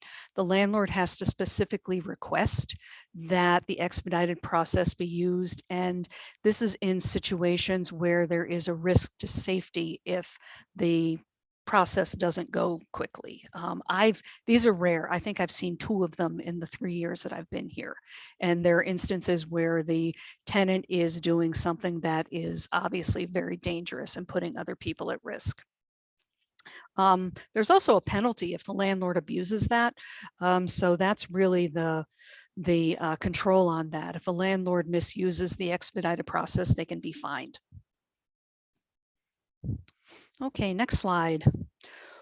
When I am talking to tenants, and our eviction prevention program is really designed to get tenants in touch with us as soon as possible to discuss the facts of their case and possible defenses they may have. And I always look at first the general defenses that really apply across the board.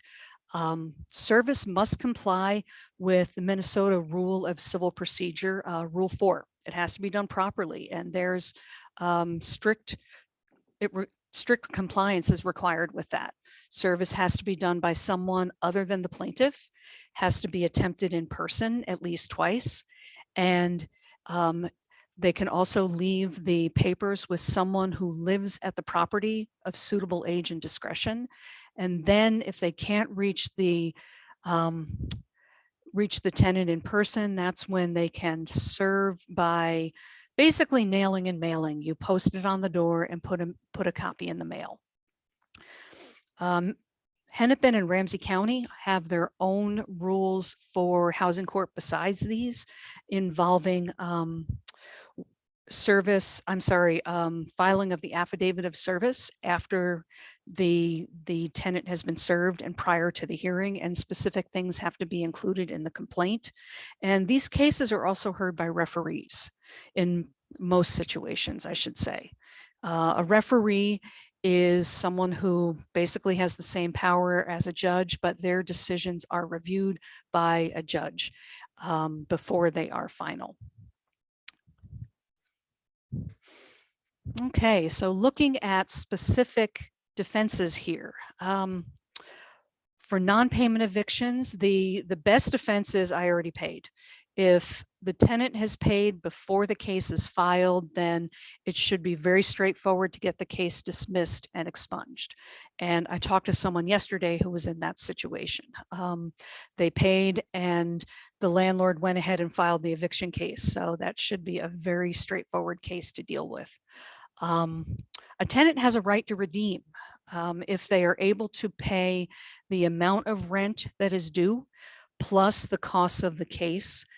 In ordinary situations, we would tell them, bring it to court, pay it in court. And right now it's included in a settlement agreement. If the tenant's able to pay the rent, court costs, and a $5 attorney fee, then they're able to redeem. That's basically paying and staying. They can also raise a Fritz defense, which is basically saying, yeah, I owe rent, but the place is in such bad condition, I shouldn't have to pay it.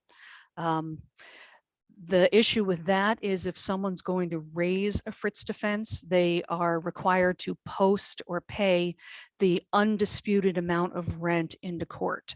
So they have to be able to pay to get that court appearance. The Volunteer Lawyers Network has a program where they are able to assist with getting that rent paid for the court appearance. So if you have a situation where someone is looking at that in Hennepin County, it is definitely worth contacting them over that. Another issue, another defense for non-payment is improper late fees. If there's any question about how much rent is owed, what has been paid, it is definitely worth getting a trial over that. If the tenant is positive that they have paid the rent or part of the rent that the landlord is claiming is owed. And defenses to holding over, Matt went over the requirements of notice.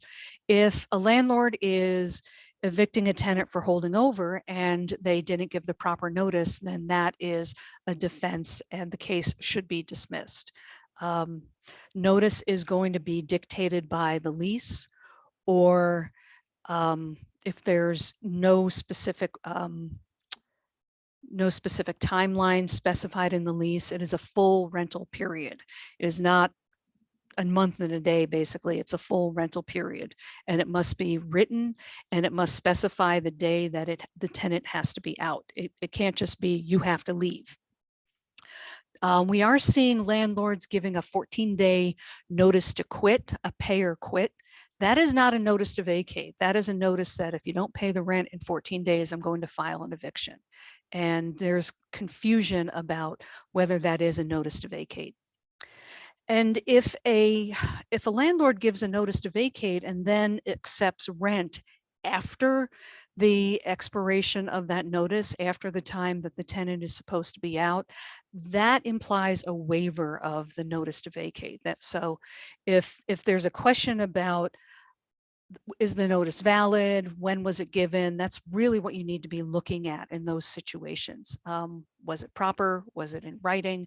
And when was it given? And is the tenant still, did they accept rent after the notice? Let's see. Now with illegal activities, these fall under breach of lease. We talked about breaches of lease earlier. When you have a breach of lease, it has to be a material breach, and illegal activities are a material breach of the lease because that's part of the covenant of the landlord and tenant not to allow illegal activities. Other breaches of lease have to be material. So material breaches really cut to the validity of the contract. So that's very often an issue for trial. With the illegal activities, jumping back up to the top, the language of the statute says that it is allowing the conduct on the property. So if the tenant didn't do it or didn't know about it, then that is a defense to illegal activities. There's also very often there's questions about where it happened. I've seen people getting evicted for supposedly violating this covenant, and the supposed activity didn't actually happen on the premises of the property, and arguably that's a defense to the claim of illegal activities. Defenses to breach of lease are really similar too. I didn't do it. Does the lease actually prohibit the behavior or the activities that happened? And if it doesn't, was it a material lease? Was it a material breach of the lease rather? And again, waiver by acceptance of the rent. If the landlord is claiming that the tenant has materially breached the lease, most common I see of this is actually there's someone living there who isn't supposed to be living there. They're not on the lease. If the landlord goes ahead and accepts rent, knowing that this situation is going on, that's a potential waiver waiver defense. Other defenses, retaliation and illegal discrimination. These are situations where you're looking at getting a trial date to raise these defenses. And that could be retaliation for requesting repairs. The tenant requests repairs to be made, and then the landlord turns around and files an eviction. Time-wise, if that happens within 90 days, that raises a presumption of retaliation. And discrimination is really is the tenant being treated differently because they are a member of a protected class. For discrimination cases, I very often refer these out to legal aid, and I encourage tenants to call legal aid about these cases because they're very fact intensive, and they take some time to really get the information and the defenses together. And with evictions, it's a short timeline. So it's best to be working with an attorney on cases like that. Okay, so the next slide is going to be about what happens in court. There's a significant, in pre-COVID, post-COVID, we see a lot of people defaulting on their court date. And if there's one piece of advice I can give to tenants about eviction cases, it's do the court appearance, go to court. If you don't go, if you don't do the call, if you don't do the Zoom call, all of your choices, your rights in the matter go out the window. A tenant they're an equal party in this case, and they have rights, they have defenses they can raise, they can negotiate settlements, and all of a tenant's choices are just out the window if they don't attend the court hearing. And after the hearing, once orders and judgments have been issued, it becomes much more complicated to undo that. It is very difficult to get a do-over. So head that off by going to court and doing the court appearance.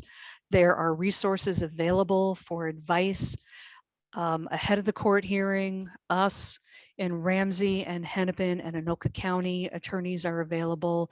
In St. Louis County, attorneys are available for advice. There are mediators available. So it's really, the services are there. So definitely I encourage tenants to just take advantage of them and talk through your case with someone. You may think you don't have a chance, you don't have a defense, you might. At the very least, you can figure out what you want to do for your settlement. The court really emphasizes taking the time to talk to the other side and work out some kind of settlement. If rent is due, a key piece is negotiating a way to get that paid off. 9 times out of 10, if it's just an issue of rent being owed, the landlords want their money. So if you're able to get caught up and get that cleared up within, I tell people within a month or so, the landlord will very often agree to that. I can't guarantee it, but they probably will. It's possible to get assistance from the county in getting back rent paid. We are at the very, very tail end of payments being made by Rent Help Minnesota. That was the primary financial assistance mechanism and source for tenants. But it is possible to get financial assistance and get help with that payment plan. If sometimes the tenant knows they want out, they're ready to be out of there, they're done, or if they're just at a point where they really don't have a defense, they are really not able to pay at all, they can negotiate a move out date, they can get more time that's going to work for them. In any settlement that's made, whether it's a payment plan or negotiating a move out date, the tenant should always do their best to include expunging the record as part of that settlement. It's really rare for the court to agree to expunge the case the day of court. Definitely ask though. If you don't ask, you won't get it. but landlords will very often agree to having the case expunged when everything's paid off, or expunged when the tenant moves out. Expunging the record means that it is sealed, it is taken out of really public view, and it won't show up on future tenant screening reports. So that's a really key piece of any settlement. If the tenant requests a trial date, that's generally going to come up pretty quickly. In normal non-COVID times, it would be within a week, but I have seen that stretched out a little bit. It's going to come up pretty quick, within a week or two. And again, the tenant may be required to post the undisputed amount of rent at issue to get a trial, for if rent is owed, just to determine the amount of rent that's owed, or for raising a Fritz defense on conditions in the place and repairs. The last piece of eviction, the eviction process, is the writ of recovery. When we've been getting calls from lately from tenants who are at the point where writ of recovery has been issued, that is really the end of the process. And options at this point for the tenant are very, very limited as compared to what they would have had in court. The writ is a document that the landlord requests from the court when a tenant has defaulted on a settlement, or it can be issued if the tenant doesn't show up in court at all, or if the tenant loses at trial. And what happens with the writ is it's issued by the court, and it is given to the landlord's attorney or the landlord to get to the sheriff. And the sheriff posts the writ, and at some point after 24 hours, the sheriff will return and physically remove the tenant if they haven't left. The timeline can be a little loose. This is quite honestly a low priority for sheriffs. They do not like putting people out of their homes. So I advise tenants that yes, they have this note on their door that says the tenant's going to come out, the sheriff is going to come back in 24 hours. It's not a given. The landlord has to schedule the sheriff to come back, and the sheriffs they have much better things to do very often. So it's not, I can't promise, but it's probably not going to be exactly 24 hours. A writ may be marked that it's a priority writ. In situations where it's a priority writ, they are going to come back in 24 hours. At this point, a tenant can try to get more time from their landlord. They can ask for an extra day or two. They're really looking at more time to move out. It's going to be very difficult to convince a landlord to flat out let you stay at this point. Another option, and this is something that is not a great option for everybody. It's possible to file a Rule 60 motion, or a motion to reverse or overturn the judgment if the tenant believes there was mistake, inadvertence, excusable neglect, or fraud that happened in the case. And it's not enough to say, I missed the hearing, I need another court date. You need to show that that you had excusable neglect, which would be something like there was a family emergency, a medical emergency. There was fraud. The landlord filed the case and you never were served, you never knew about it, and the landlord intentionally kept you in the dark. If situations like this, if someone's looking at this, I refer them to legal aid, because this is something that you need to move quickly on it. And an attorney or legal aid is in a situation where they can actually electronically file this and get things rolling. If the Rule 60 motion is successful, then the tenant will get a new court date, and they need to explain why they need the judgment overturned and why they would have won the case in the first place. So it's kind of a tall order. It really is. And again, it's not going to be a good remedy for every case. So the sooner a tenant can get advice before this point, or the better. That's really, once the writ has been issued and it's posted on the door, options are extremely, extremely limited.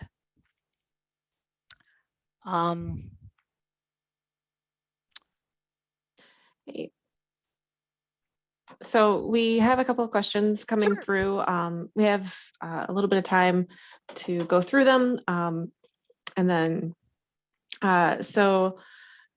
specifically about evictions, Andrea is asking, is there a notice requirement for a landlord to argue non-compliance with the settlement? So. Oh, so as I understand the question, does the landlord have to tell the tenant that they're going to go ahead and get a writ? Well, if that's the question, no. When a tenant, and I've seen this in Hennepin and Ramsey County, when a tenant comes to a settlement agreement and they submit it to the referee specifically will say, if you do not comply with this settlement, the landlord can come back to court and get a writ of recovery without telling you. So there's no requirement for the landlord to say, hey, you didn't comply with the settlement, I'm going back to court and we're getting a writ. It's up to the tenant to stay on top of that and make sure they comply. If they're not able to comply, this has probably been a theme all day. There's a lot of room for negotiation in housing matters. So if the tenant knows that they're at a point where they're not going to be able to comply with the settlement, they should really contact their landlord or the landlord's attorney and let them know to see if they can negotiate some way to restructure the settlement without just rushing right to a writ. It's really important for the tenant to stay on top of this, and if they know it's going to be an issue, to act before the landlord has the opportunity to get that writ. Well, thank you. All right, and then Ben is wondering if a writ is issued in a pure non-payment case and the tenant comes up with the money after the writ is issued, but before it's executed, can the landlord refuse the money and proceed with the execution of the writ? That is a really real specific, really specific question. If it's a strictly non-payment case and the writ's been issued and the tenant comes up with the money, the landlord's going to be kind of stupid not to take the money, because that's what is at issue in the case. And I don't see why the landlord would go ahead and execute the writ, but that would be a good, that would possibly be a good situation for a Rule 60 motion if the tenant can say the writ was issued, here's when I offered to pay, he said no, and then he went ahead and called the sheriff. That would be a situation. You'd have to move quickly, but if you can show the court that you came up with the money in a non-payment case and the landlord refused it, that would be a decent reason to try to reverse that judgment and quash the writ. Okay. You'd have to, honestly, with a situation like that, you would have to have things line up just right. That's not to say that the tenant couldn't go to the landlord and say, I got your money right here, plus the filing fees, plus the service fees. I have it all right here. I know you got the writ. Please cancel it. I'll give you the money.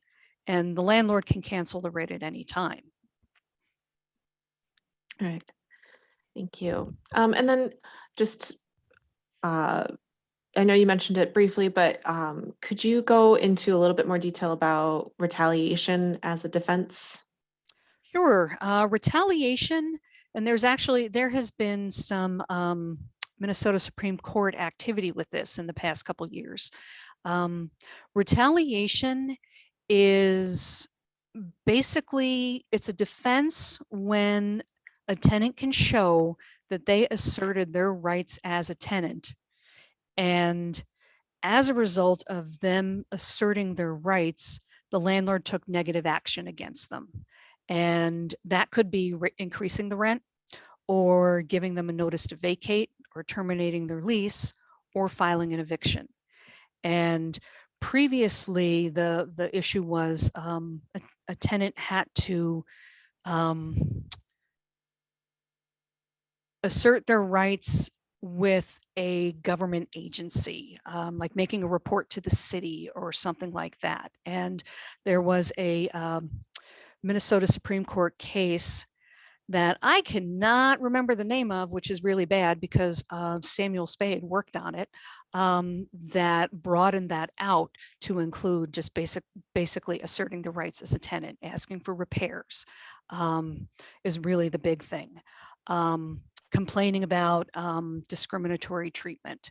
So if the tenant asserts the rights and the negative action by the landlord takes place within 90 days, that is a rebuttable presumption of retaliation. So the tenant can say, hey, they're retaliating against me, they're evicting me because I called the city on these repairs that they never made. And then the landlord has to prove, no, it's not retaliation. That is a situation where it's almost certainly not going to be settled the first day of the first appearance at an eviction hearing. That is going to go for trial. That's not to say that it couldn't be settled by mediation. Anoka County and St. Louis County and Ramsey County, actually I think Hennepin as well, they all have mediation set up. So it is possible to set up mediation in cases like any case. But for retaliation, it's very, very rare that gets resolved the same day as the initial appearance. Awesome. Thank you so much for going into all of that. Sure. It's appreciated. I do want to jump back on, I know we had a question about appeals, and this kind of ties in with Rule 60 motions. Appeals are difficult. They're complicated, and there's also a tight timeline with them. So if a tenant is thinking that they want to appeal an eviction case, they have 15 days to file the notice of appeal. So it is something that the tenant really needs to jump on right away. In Hennepin and Ramsey County, it is possible, since referees are hearing the cases, to request a judge review. And thanks, Mike. It was Central Housing Associates v. Olson. That's the Supreme Court case involving retaliation.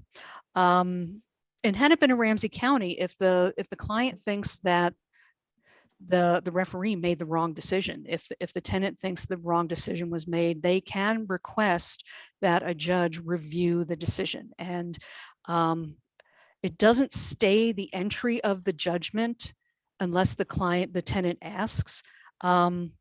But 10 days from the announcement of the judgment in court, or 10 days from being served with the judgment, they can request that the judge who made the approval of the case review the case. And it's useful. It is basically another bite at the apple, and it is a way to get another look at the case without actually proceeding to an appeal. So that's a really useful tool that is not used very often in Hennepin and Ramsey County. Right. We had another question come in quick on regarding retaliation. Does a complaint or request or concern or discussion have to be written to be considered retaliation, or do repetitive verbal requests suffice? If it's on paper, that's the best, because that's going to be much easier to prove. For really any kind of maintenance requests or disputes with a landlord, it's really good to document every step of the way. And we had a question before about texts. Paper's the best, email is the next best thing, but if a landlord or a tenant have a history of communicating via text, then that is it's proof of something going on. So it's short of a letter, but it is in writing. Verbal, it's if you can document that it happened, if there were witnesses, if you can really write down in as much detail as possible what the verbal exchange was or the verbal report, that's better than nothing. But it's not as good as having it on paper or in writing. Yeah, for lawyers, everything in writing. We want it in writing. We Yep. want it in writing. We want it dated. We want it signed. Notarized if you get the time. Perfect. Well, Andrea, that is it for the eviction questions that we've got. So thank you so much for all of You're your very welcome. expertise. And Um, any questions, get in touch with us. Absolutely. And if you stick around, this will be the last section. So we'll have kind of a question time at the end if we are able to. But first off, we do need to move on to what happens if an eviction does go through. So we have our resident expert, Steve Rathke, who can kind of walk us through expungements. And so, hi, if you want to just introduce yourself real quick, and yeah, move on with expungements. Okay, my name is Stephen Rasky, and after I retired from private practice, I started volunteering for Homeline, and they hired me, so they actually pay me to come into the office. And I've been doing this for about 7 years. Almost every single person that wants an expungement is doing so because they're homeless. They cannot find a rental property. They're living with relatives, they're living with friends, some of which maybe they've worn out their welcome. They're living on the street, they're living in expensive extended care places, and they've been turned down multiple times because they have an eviction on their record. So essentially, expungement is fighting against homelessness. The advantage of an expungement is it gets this bad thing, this eviction, off the record. The disadvantage is that it's one case at a time. It's not like getting an opportunity to build a affordable housing or something like that. It's not as grand, but it is effective, even though it's one case at a time. So let's say that you have a person who would like to get something expunged. How do they do it? The first thing I would say is, in order to get something expunged, you've got to have access to the court record. Public MNCIS tells you what documents have been filed, but you cannot access the documents unless you use MNCIS within a courtroom or a courthouse. MGA, you can actually look at the documents. So if you have access to MGA, that's the way to go. But it is impossible to evaluate an expungement unless you actually look at the documents that have been filed with the court. Now, one of the first things you'll see, and actually you can find this in public MNCIS, is how old is the expungement or the eviction? After 7 years, the evictions do not disappear automatically from the court record. They're still there. Most landlords, when someone applies for an apartment, hire a screening agency which does the background. If a screening agency finds an expungement that is older than 7 years and reports it to the landlord, they have violated the Federal Fair Credit Act. And screening agencies do not want to violate the Federal Fair Credit Act. So when a screening agent reports to a landlord that there are no evictions, what they're really saying is there's no evictions in the last 7 years. The landlord, using public menses, can find an expungement, and they can deny a tenant on the basis of a eviction that's over 7 years old, unless there's a local ordinance which prohibits it. And if they see one, they'll just figure out some other reason to deny the person. So it's not that they go away, but they're less of a barrier. Since expungements are readily given to evictions that are more than 7 years old, it's not a bad idea to get those expunged, particularly if you have some more recent ones and you're going to court anyways. All right, so let's assume you are either in the courthouse using mensis or using MGA, and you're looking at the court record. What do you look for? Well, first of all, you look at the complaint. Is the landlord the plaintiff? If the landlord is an entity, was the landlord represented by an attorney? If the eviction is in Hennepin County, and the landlord was not represented by an attorney and is an entity, then have they followed the proper procedure to get a power of attorney filed? They're supposed to file that with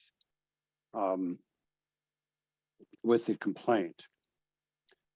It is also important to find out what is the landlord, if it's a rent case, how much does the landlord want?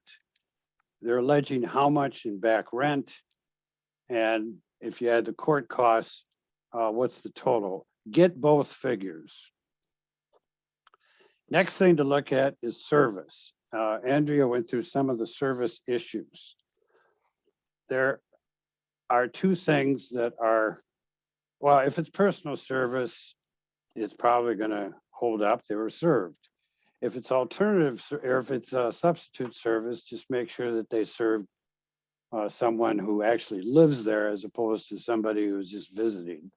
It has to, the substitute service person served has to be a resident of the premises.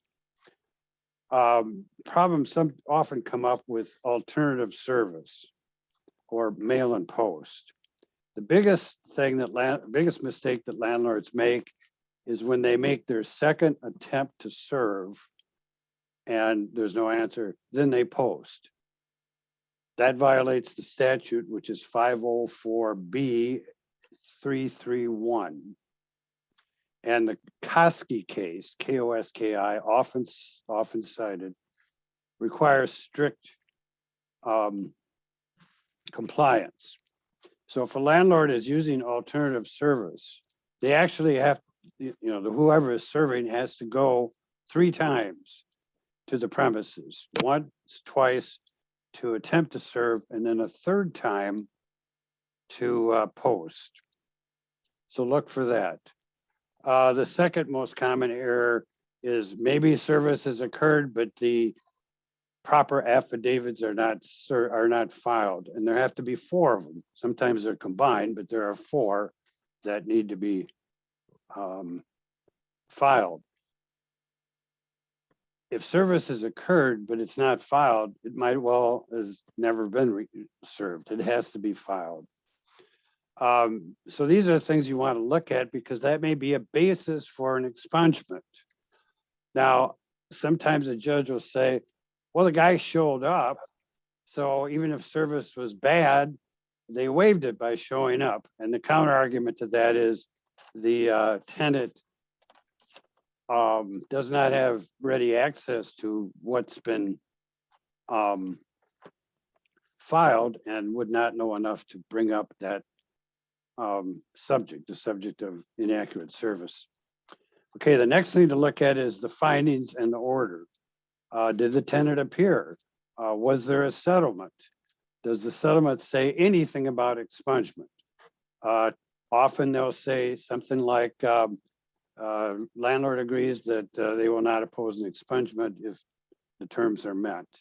And sometimes they might even say that if once the terms are met and payment has been made or the person has moved out, the landlord is to file an affidavit of compliance. And at that point, the expungement is virtually automatic. There doesn't have to be a motion made.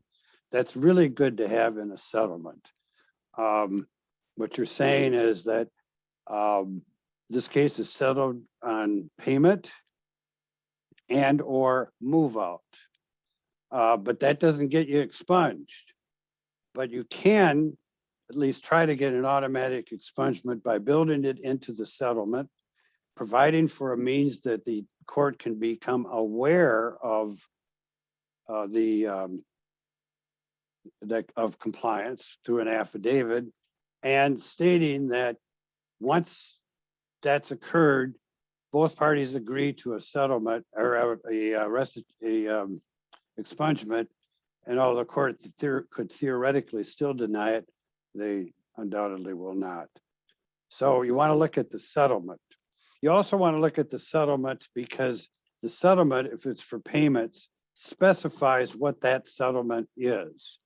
And if there's a eviction because of non-compliance with the settlement, then that's the amount that needs to be paid, to satisfy that settlement, in which a number of things can be excluded.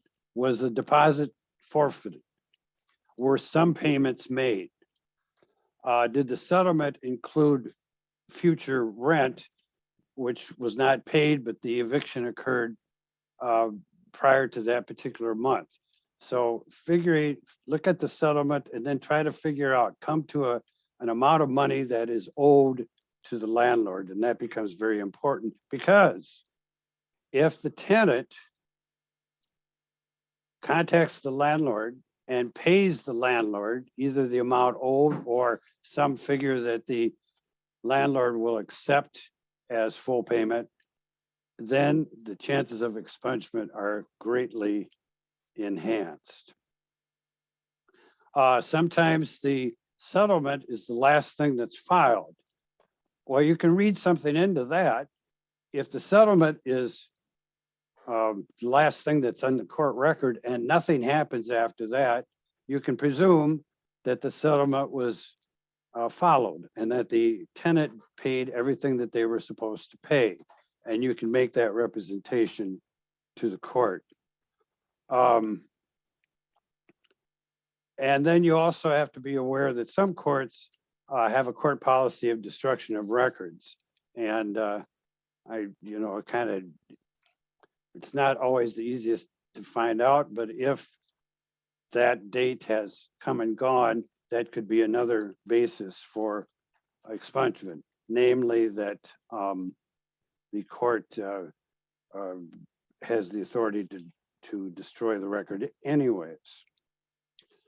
Then you want to, after you've read all of those pleadings and are thoroughly familiar with what's been filed and the case, then you need to have another talk with the tenant. And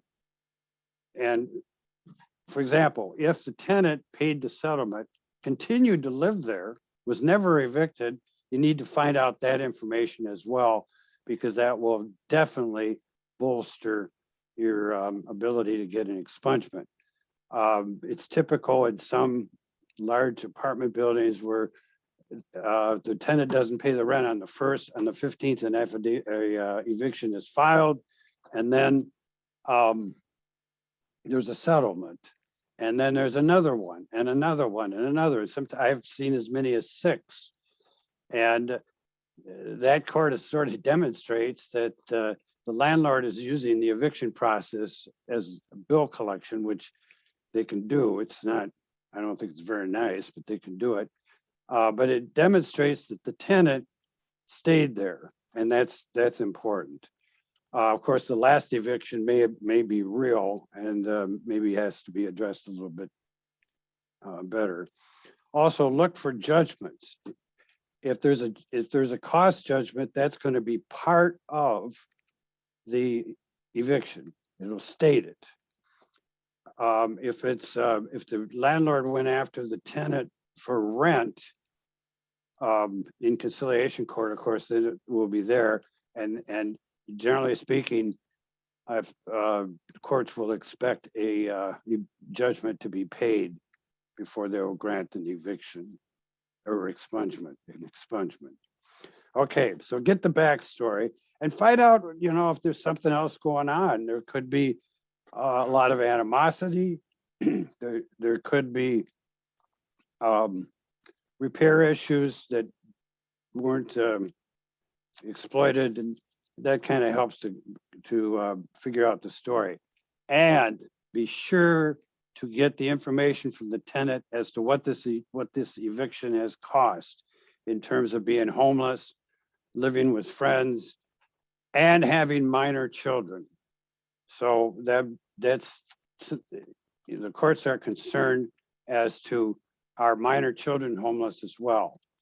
Now there is, and this is on the slide, there's two bases for expungement.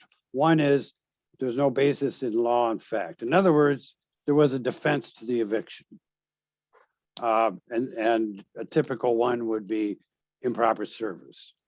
The other, though, is inherent, and there's no statute to look at, but it's all other cases, and it's the majority of the expungements that are granted. I use poverty law form number expungement 1. It was issued in April 2019, and you can get it off a website, but it's a very good form to use when you're asking for an expungement. Now, what are some things you want to put on there? This eviction is more than 7 years old. I settled the case, made my payments, was not evicted, continued to live in the premises, and I'm current with my rent. That'll probably get you expungement. In the settlement, the landlord agreed not to oppose expungement.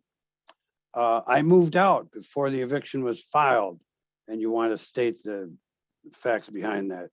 I've been homeless since the eviction. I've been turned down for housing 5 times. My children, ages 3 and 5, are also homeless. Those are the things you can put down for a basis for expungement. One final thing, once the expungement is filed, or the motion is filed, and you get a notice for hearing, that has to be mailed to the landlord, and an affidavit of mailing has to be filed. If that's not done, the court's not going to hear the expungement. And if you're the attorney representing the person seeking the expungement, you should do that yourself rather than count on your client to do it. Courts may have the hearings in person. They may have the paper, or they may have a paper review, or there may be a Zoom hearing. And once an expungement is granted, it's done within a day or 2. Perfect. Okay. Well done. You slid into home right there, Steve. Well done. All right. Well, thank you for that. That was really helpful. We are going to move right along quick to lay advocates. Steve, this is also yours. If you just want to go over briefly Right. how lay advocates work in landlord tenant law, that would be great. Okay. Section 4102, subdivision 3, clause 14 appears to permit lay representation in housing court cases, specifically, not jury trials, not appeals, but appears to allow lay representation. And for some people, they say, well, that ends it. You don't have to be a lawyer to represent somebody in housing court. But I'd be aware of the Nicollet restoration case. That was a conciliation case in which the landlord and was an entity, but a person who's not a lawyer was representing a landlord in conciliation court and was pursuing the case. And that case held that to the extent that that's permitted, and it would appear to be permitted in the statute, that it's unconstitutional. Then the Minnesota Supreme Court created the legal paraprofessional pilot project, which it comes to an end next year.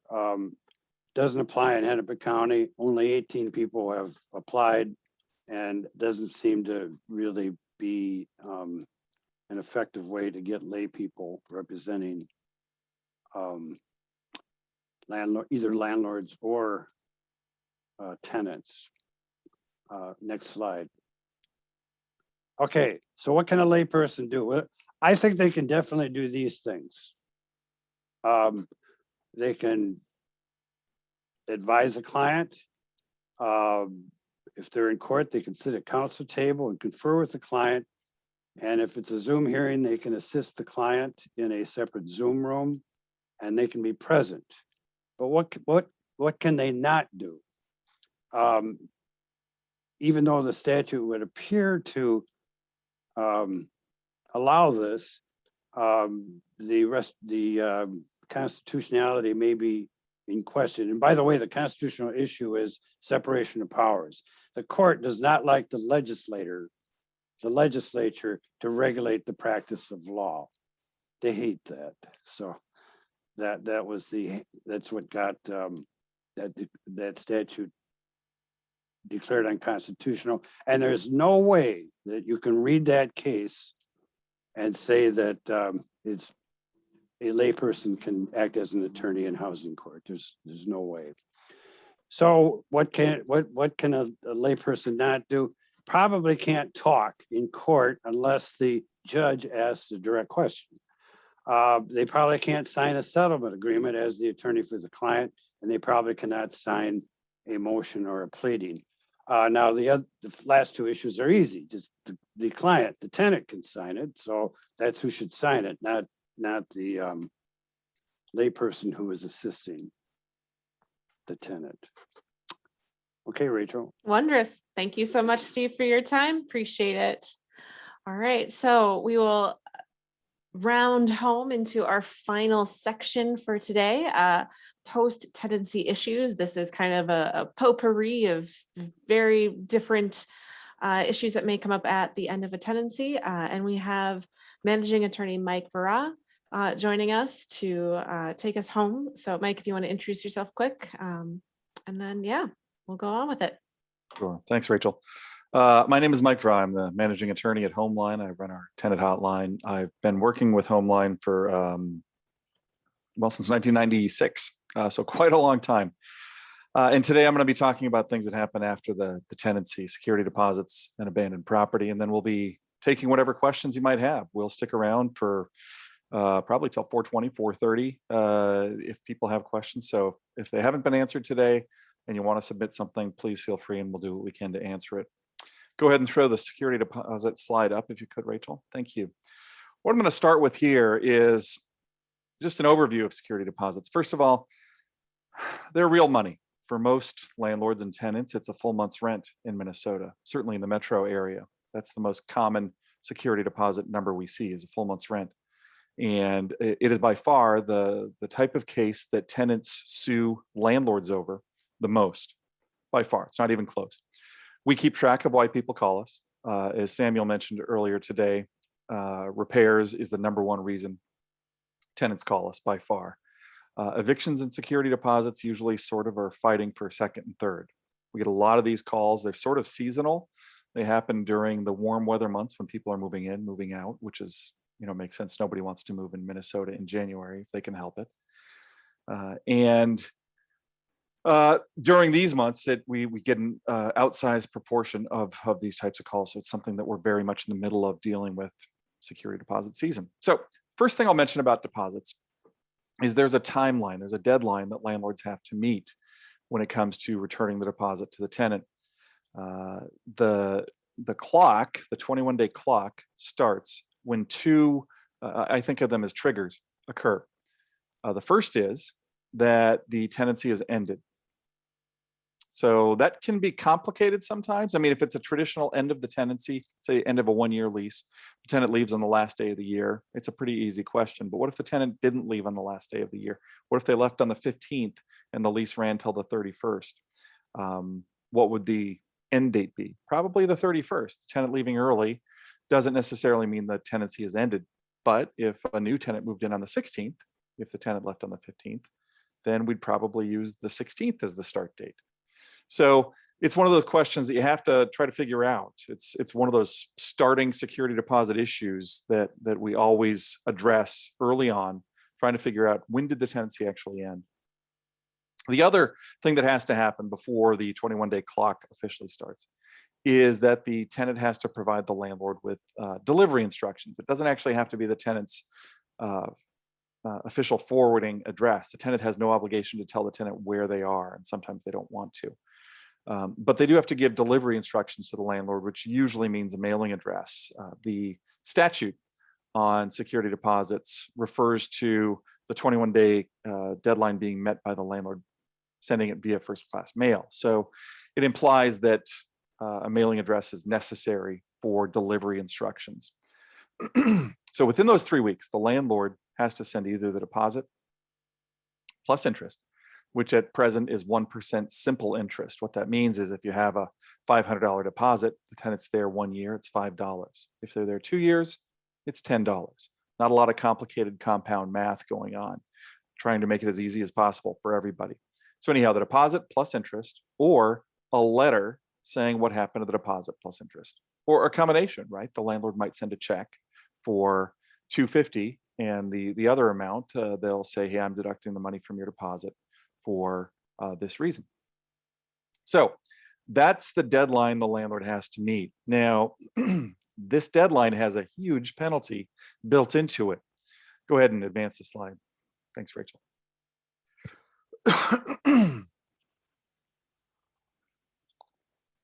Pardon me, losing my voice a little bit. All right, so we're using a sample deposit of $1,000 with a $10 interest, so the tenant was there for a year. If the landlord misses the 21-day deadline, here's the penalty. The tenant can sue for twice that amount, the deposit plus interest, so we're up to $2,020. The tenant can also then sue for bad faith withholding is what it's called. Punitive damages under bad faith withholding of $500. That's capped at $500. So double the deposit and interest plus $500 is what the tenant can sue for. So a $1,000 deposit turns into a $2,520 claim for a tenant because the landlord misses the 21-day deadline, which is somewhat extreme to, I mean, if you've never heard that before, it seems like, wow, that's how that happens. But it is, that's how it works. Double plus 500 is the basic rule. Why? Why do we have that rule? Well, first of all, every state has a rule like this. Some states it's 21 days, just like it is in Minnesota. Some states it's 14 days. Some states it's 30 days. We talked earlier about the types of leases that landlords use and maybe finding an internet lease that might be nationally applicable. Many of those will have a 30-day security deposit allowance time built into it. So what does that mean? Well, in this case, the state law specifically overrides or supersedes the lease, which happens a lot in landlord-tenant law, where the legislature knows that landlords and tenants in residential places don't really negotiate leases. It's just not what's done. The landlord says, here's my lease, take it or leave it. And every legislature in the country knows that. Then when it comes to residential landlord-tenant law, there's not really a lot of meaningful negotiation that goes on. So in many instances, including security deposits, the law will specifically, explicitly override the lease. And that's what happens with security deposits. The deadline is 21 days, even if the lease says 30 days. The landlord doesn't get more time simply because their contract says so. So why is the deadline there and why is the penalty so severe? Clearly, the legislature wants to incentivize the landlord to figure this out and quickly. This is the tenant's money. There's no question about that from a legal perspective. The landlord is holding the tenant's money. That's what a security deposit is for. It's a deposit, which implies that if some performance is done, the tenant is entitled to the money back. And so because of the fact that it's the tenant's money, the legislation that we have, which has been on the books since the 70s, it's been modified slightly in the last 10 years, But the reason why we've had this deadline is because it forces the landlord to act quickly. Landlord, you got to figure this out. This needs to be a priority for you to figure this out. Now, they can send it on the 21st day. Today's actually May 25th. I think I've fielded 4 calls or emails in the last couple of days saying, I haven't got my deposit back yet. How do I sue? Well, what I'm telling everybody is, let's wait till next Tuesday to see what you get. The 21st was actually Saturday this month, May of 2022 is when we're airing this. And that means the landlord could put the mail in the mailbox 11:59 on Saturday night, the 21st, and still be in compliance. Now, it probably won't be postmarked until Monday, the 23rd. And mail hasn't been as efficient recently as it has been in prior decades. And so it might take 4, 5, 7 days. And next Monday is a holiday as well. So I've been telling people to wait until next Tuesday before they start thinking seriously about maybe suing the landlord over missing the 21-day deadline. But we get these calls, by the way, every month, the 22nd, the 23rd, the 24th. It's past the 21 days. Where's my deposit? I want to go sue the landlord. And we have to sort of slow tenants down and say, hey, you got to give them a little bit of time to mail to you, because the law requires that the landlord put it in the mail by the 21st day. Now, you might be thinking that landlords never miss this deadline because of this massive penalty that's built into it. And in truth, most sophisticated, big-time landlords with a lot of property never miss this deadline. I'm sure that they have giant alarms that go off on the 21st of each month, get the deposit letters out, that it's a big priority. But what I refer to as an amateur landlord, which I don't mean as an insult, I mean as somebody who hasn't turned pro. What do I mean by that? Well, I mean a landlord that's not their whole career now. Somebody might be an accountant and they happen to have invested in a duplex and they live on one half and the tenant lives on the other half. Very common story in Minnesota, that kind of thing. They don't really have the expertise as a landlord though, and they miss these deadlines. They just do. And so when we get a security deposit call, the first thing we try to figure out on our tenant hotline is, okay, was the 21-day rule complied with? Because it changes everything about the footing a tenant might have if they're thinking about challenging what the landlord has decided to do with their deposit. Okay, let's go ahead and move on to the next slide. What can a landlord deduct money from the deposit for? Let's say the landlord's meeting the deadline, the 21-day rule. They're allowed to deduct money, and I'll talk about the second bullet point first here, if the tenant still owes rent or a utility or some other debt under the contract, would be the first reason that a landlord can keep money out of a deposit. But it's not the most common reason. It's certainly not the most contentious reason why landlords keep money out of a deposit. That's when the landlord claims that the tenant caused damage. Damage beyond ordinary wear and tear is the legal standard that we have found in the statute itself. The burden is on the landlord to prove that the tenant caused that. That's what they have to show. There's no law that says that a landlord has to paint between tenants, that they have to change carpet between tenants. It's one of those laws that a lot of tenants believe is true, but there's no law that says either one of those things. But a tenant is allowed ordinary wear and tear. And so an example of a frequently disputed issue is carpet or flooring, but carpet most often. So the tenant lives in a place for, let's say, 10 years, just as a round figure. The landlord at the end of the tenancy says, well, I've got to replace this carpet. It's pretty bad. And so I'm going to make you pay for brand new carpet. Not an uncommon story that we hear something like that. So my first take on that is, well, okay, carpet lasts a limited amount of time. If you buy carpet, you go to a carpet sales place or a hardware store, they'll have levels of carpet that you can buy. This is a 5-year carpet. This is a 7-year carpet. Maybe this is a 10-year carpet. They depreciate over time though. So if it's a 10-year carpet, let's say, and the tenant stays there 10 years, well, it's depreciated at zero value. So if the tenant wrecked the carpet, do they owe anything? Arguably not. And I think probably not if this goes to small claims court. Most, again, of the big time landlords that really know what they're doing in this world will actually show depreciation for carpet costs in their security deposit, what we call disposition letters. They'll actually think about that in advance so the tenant doesn't have to bring it up and fight about it. They'll, yeah, you know what, we depreciate the carpet. You wrecked it. You were there 3 years out of 10 years, so we're making you pay 70% of the new carpet. which at least is mathematically going to be probably what a judge would do or a referee in small claims court if it goes that far. Small claims court, I've mentioned a couple times, $70 is what it costs roughly for a tenant to sue for a deposit. The same price as a rent escrow, which we heard about earlier as well in the repair section. That fee can be waived, by the way. If a tenant's income is low enough, they might qualify for a fee waiver and not have to pay anything instead of the $70. If the tenant does have to pay the $70 and they win, the $70 gets tacked on to what they've won. So it's court. There's somebody wearing a robe. It's stressful, but it's designed to be about as user-friendly as courts can get. Conciliation court is. Those of you that aren't in the trade as lawyers or haven't seen conciliation court, it's actually quite similar to what you see on TV, the judge shows, Judge Judy, People's Court, things like that, where there's no objecting, there's no cross-examination.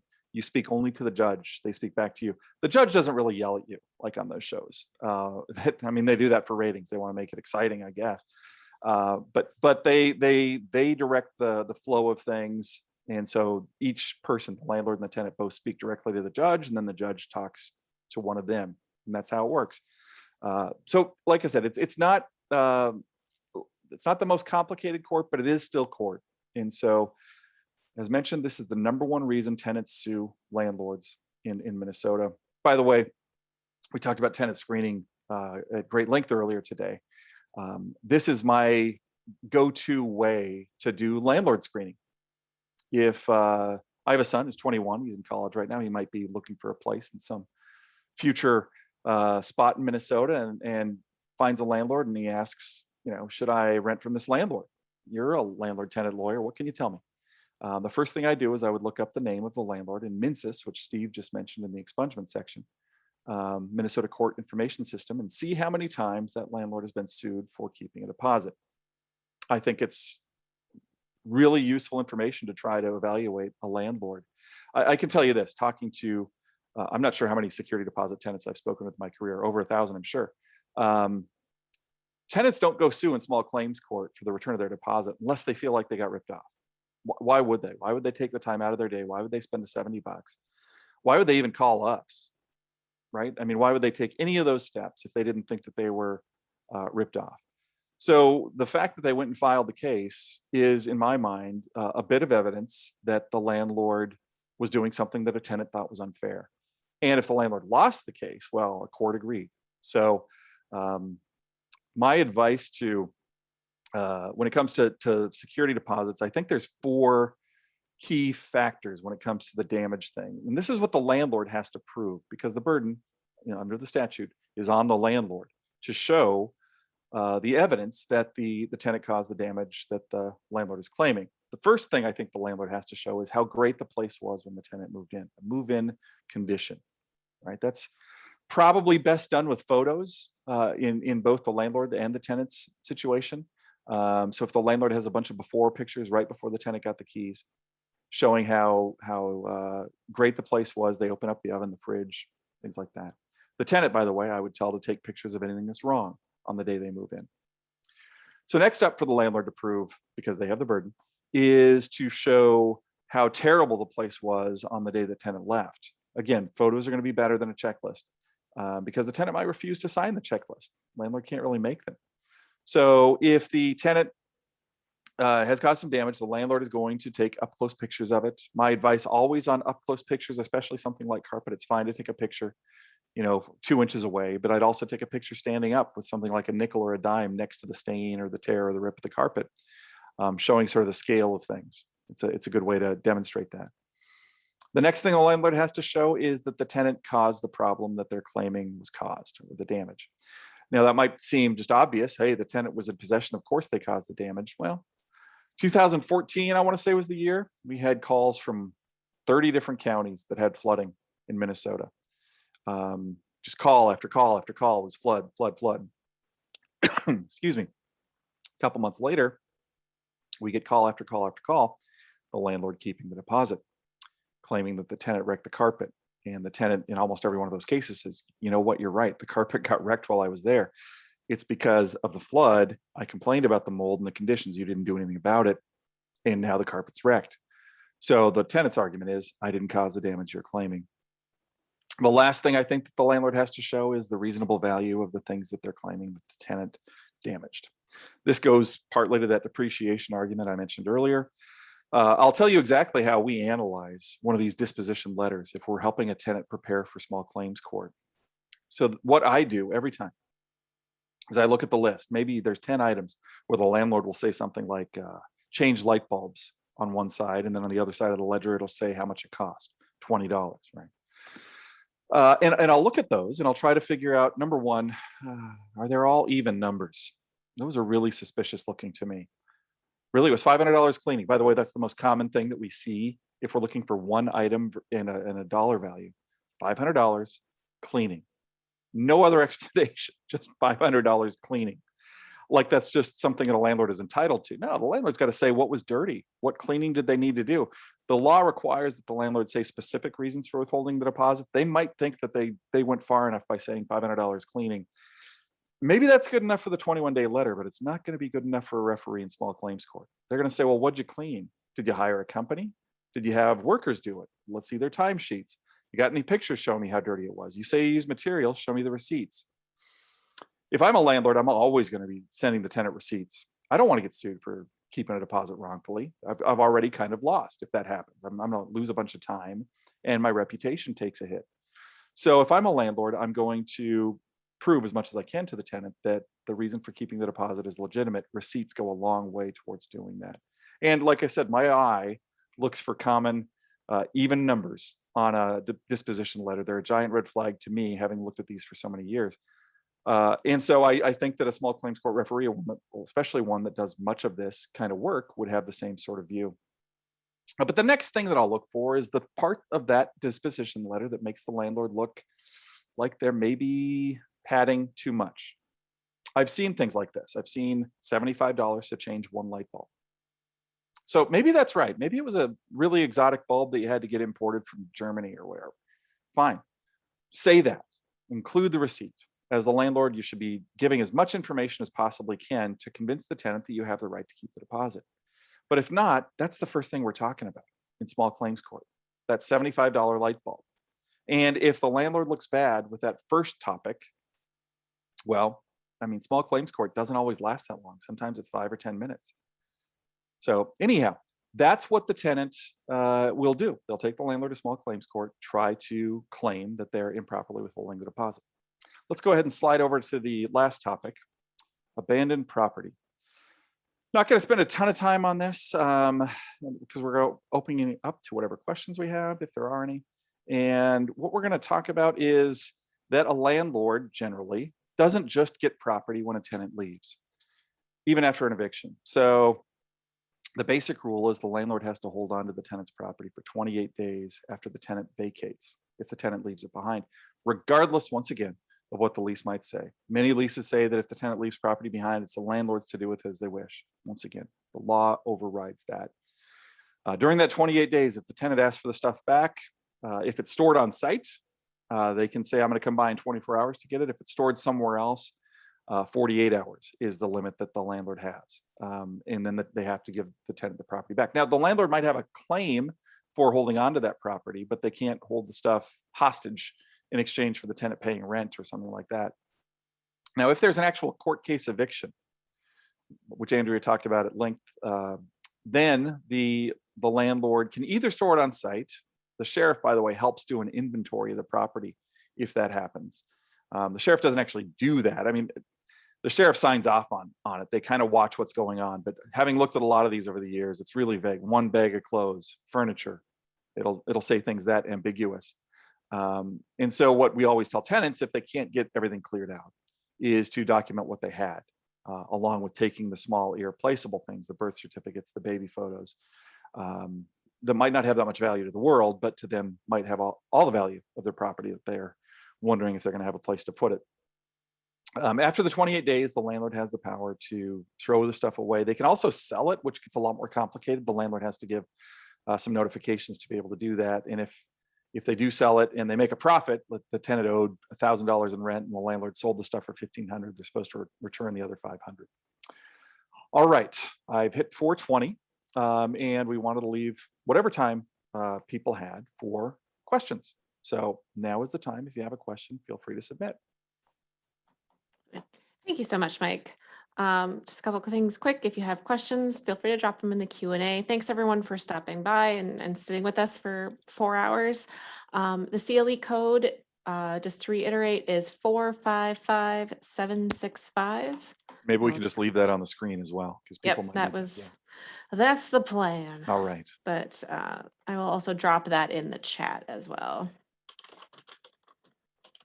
And so just a quick one, Daniel had asked a question a while back, but it kind of gone past where we were in the presentation portion.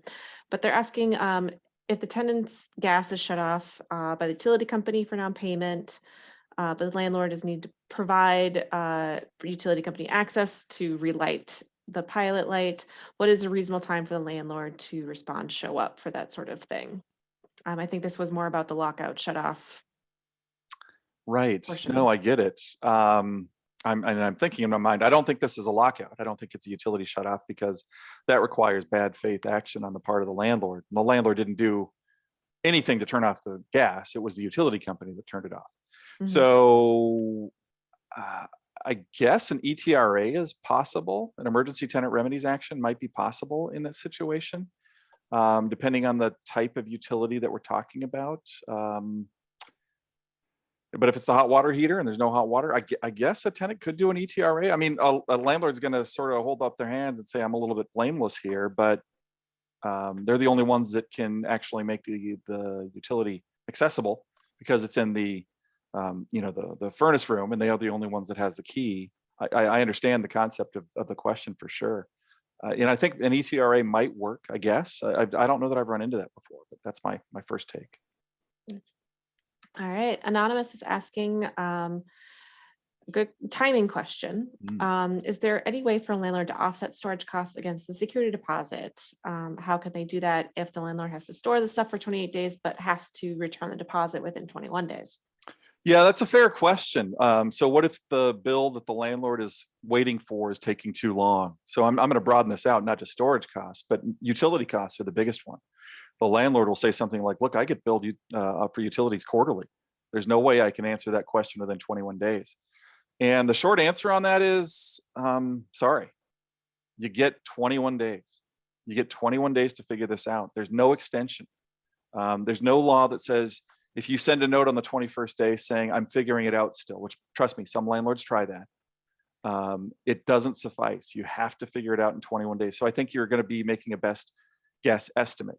Maybe you paid a monthly storage fee for a storage locker. So I think you'd say, well, I had to do it for the whole month. I couldn't just do it for 21 days, or 28 days. So I'm going to charge the full month's rent. Otherwise, you have to make, like I said, the best faith guess you can as to how much the bill might be, but you get 21 days and no more.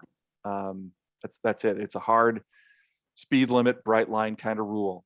And there's no exception built into the statute. I mean, I could see an exception, but it just doesn't exist, right? I mean, it could say in the law, if you send a letter on the 21st day saying that you need more time, you get a bonus 15 days. It just doesn't say that. 21 days is all you get. Fabulous. All right, that is it for questions that we've got in the Q&A. Were there no pre-submitted ones either? Is Oh, that there right? were some pre-submitted Okay, I ones. thought there we were. covered a lot of Oh, them. got it. So the pre-submitted ones, there's a couple of them that are very specific from Got it. tenants. I'm going to suggest that if you're a tenant and you've got some questions about your specific situation, please give us a call at our hotline or drop us an email. We're happy to look at specific situations and try and navigate through that. Okay, so Sandra, who's an attorney, want to know what government agencies can best assist tenants in Minnesota. I'm going to say counties are probably the best place to start with for government agencies. Yeah, it's a really broad question. Mhm. The other great referral source in Minnesota, of course, is 211, Yep. which if somebody has an issue, they're really good at figuring out, all right, this might be the best place for you to call. They have the most up-to-date referral database. So maybe it's not going to be a city agency, maybe it'll be a county agency or a state agency. They might have that information most accessible. Catherine had been asking about rent escrow and evictions, which we covered. Savannah was asking about reasonable accommodations related to applications. This is something that we, like I said earlier, we don't specialize in this sort of field. So I can say that in general, if there's a disability that a reasonable accommodation would address, this is something that could be attempted, but the landlord does have some reasons why they could say no to the reasonable accommodation. I would check out with somebody either from legal aid or someone who specializes more in this, potentially the Department of Human Rights. Is a great question for them as well. All right. All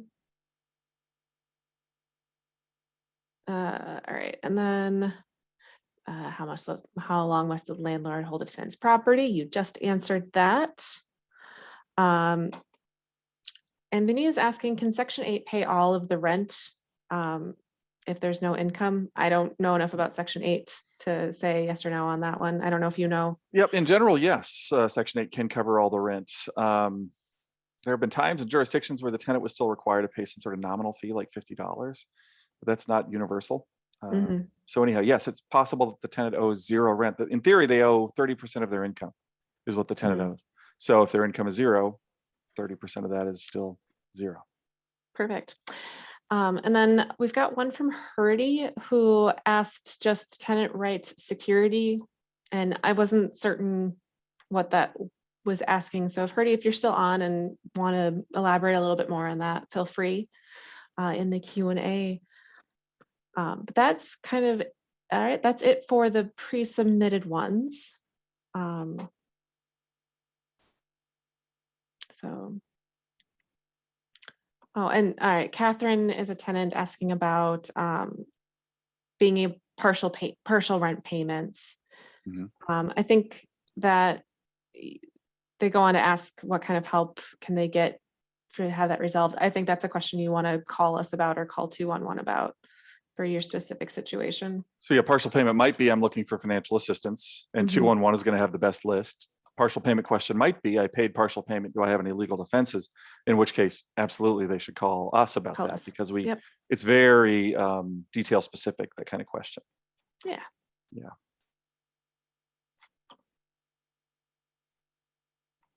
Okay, well,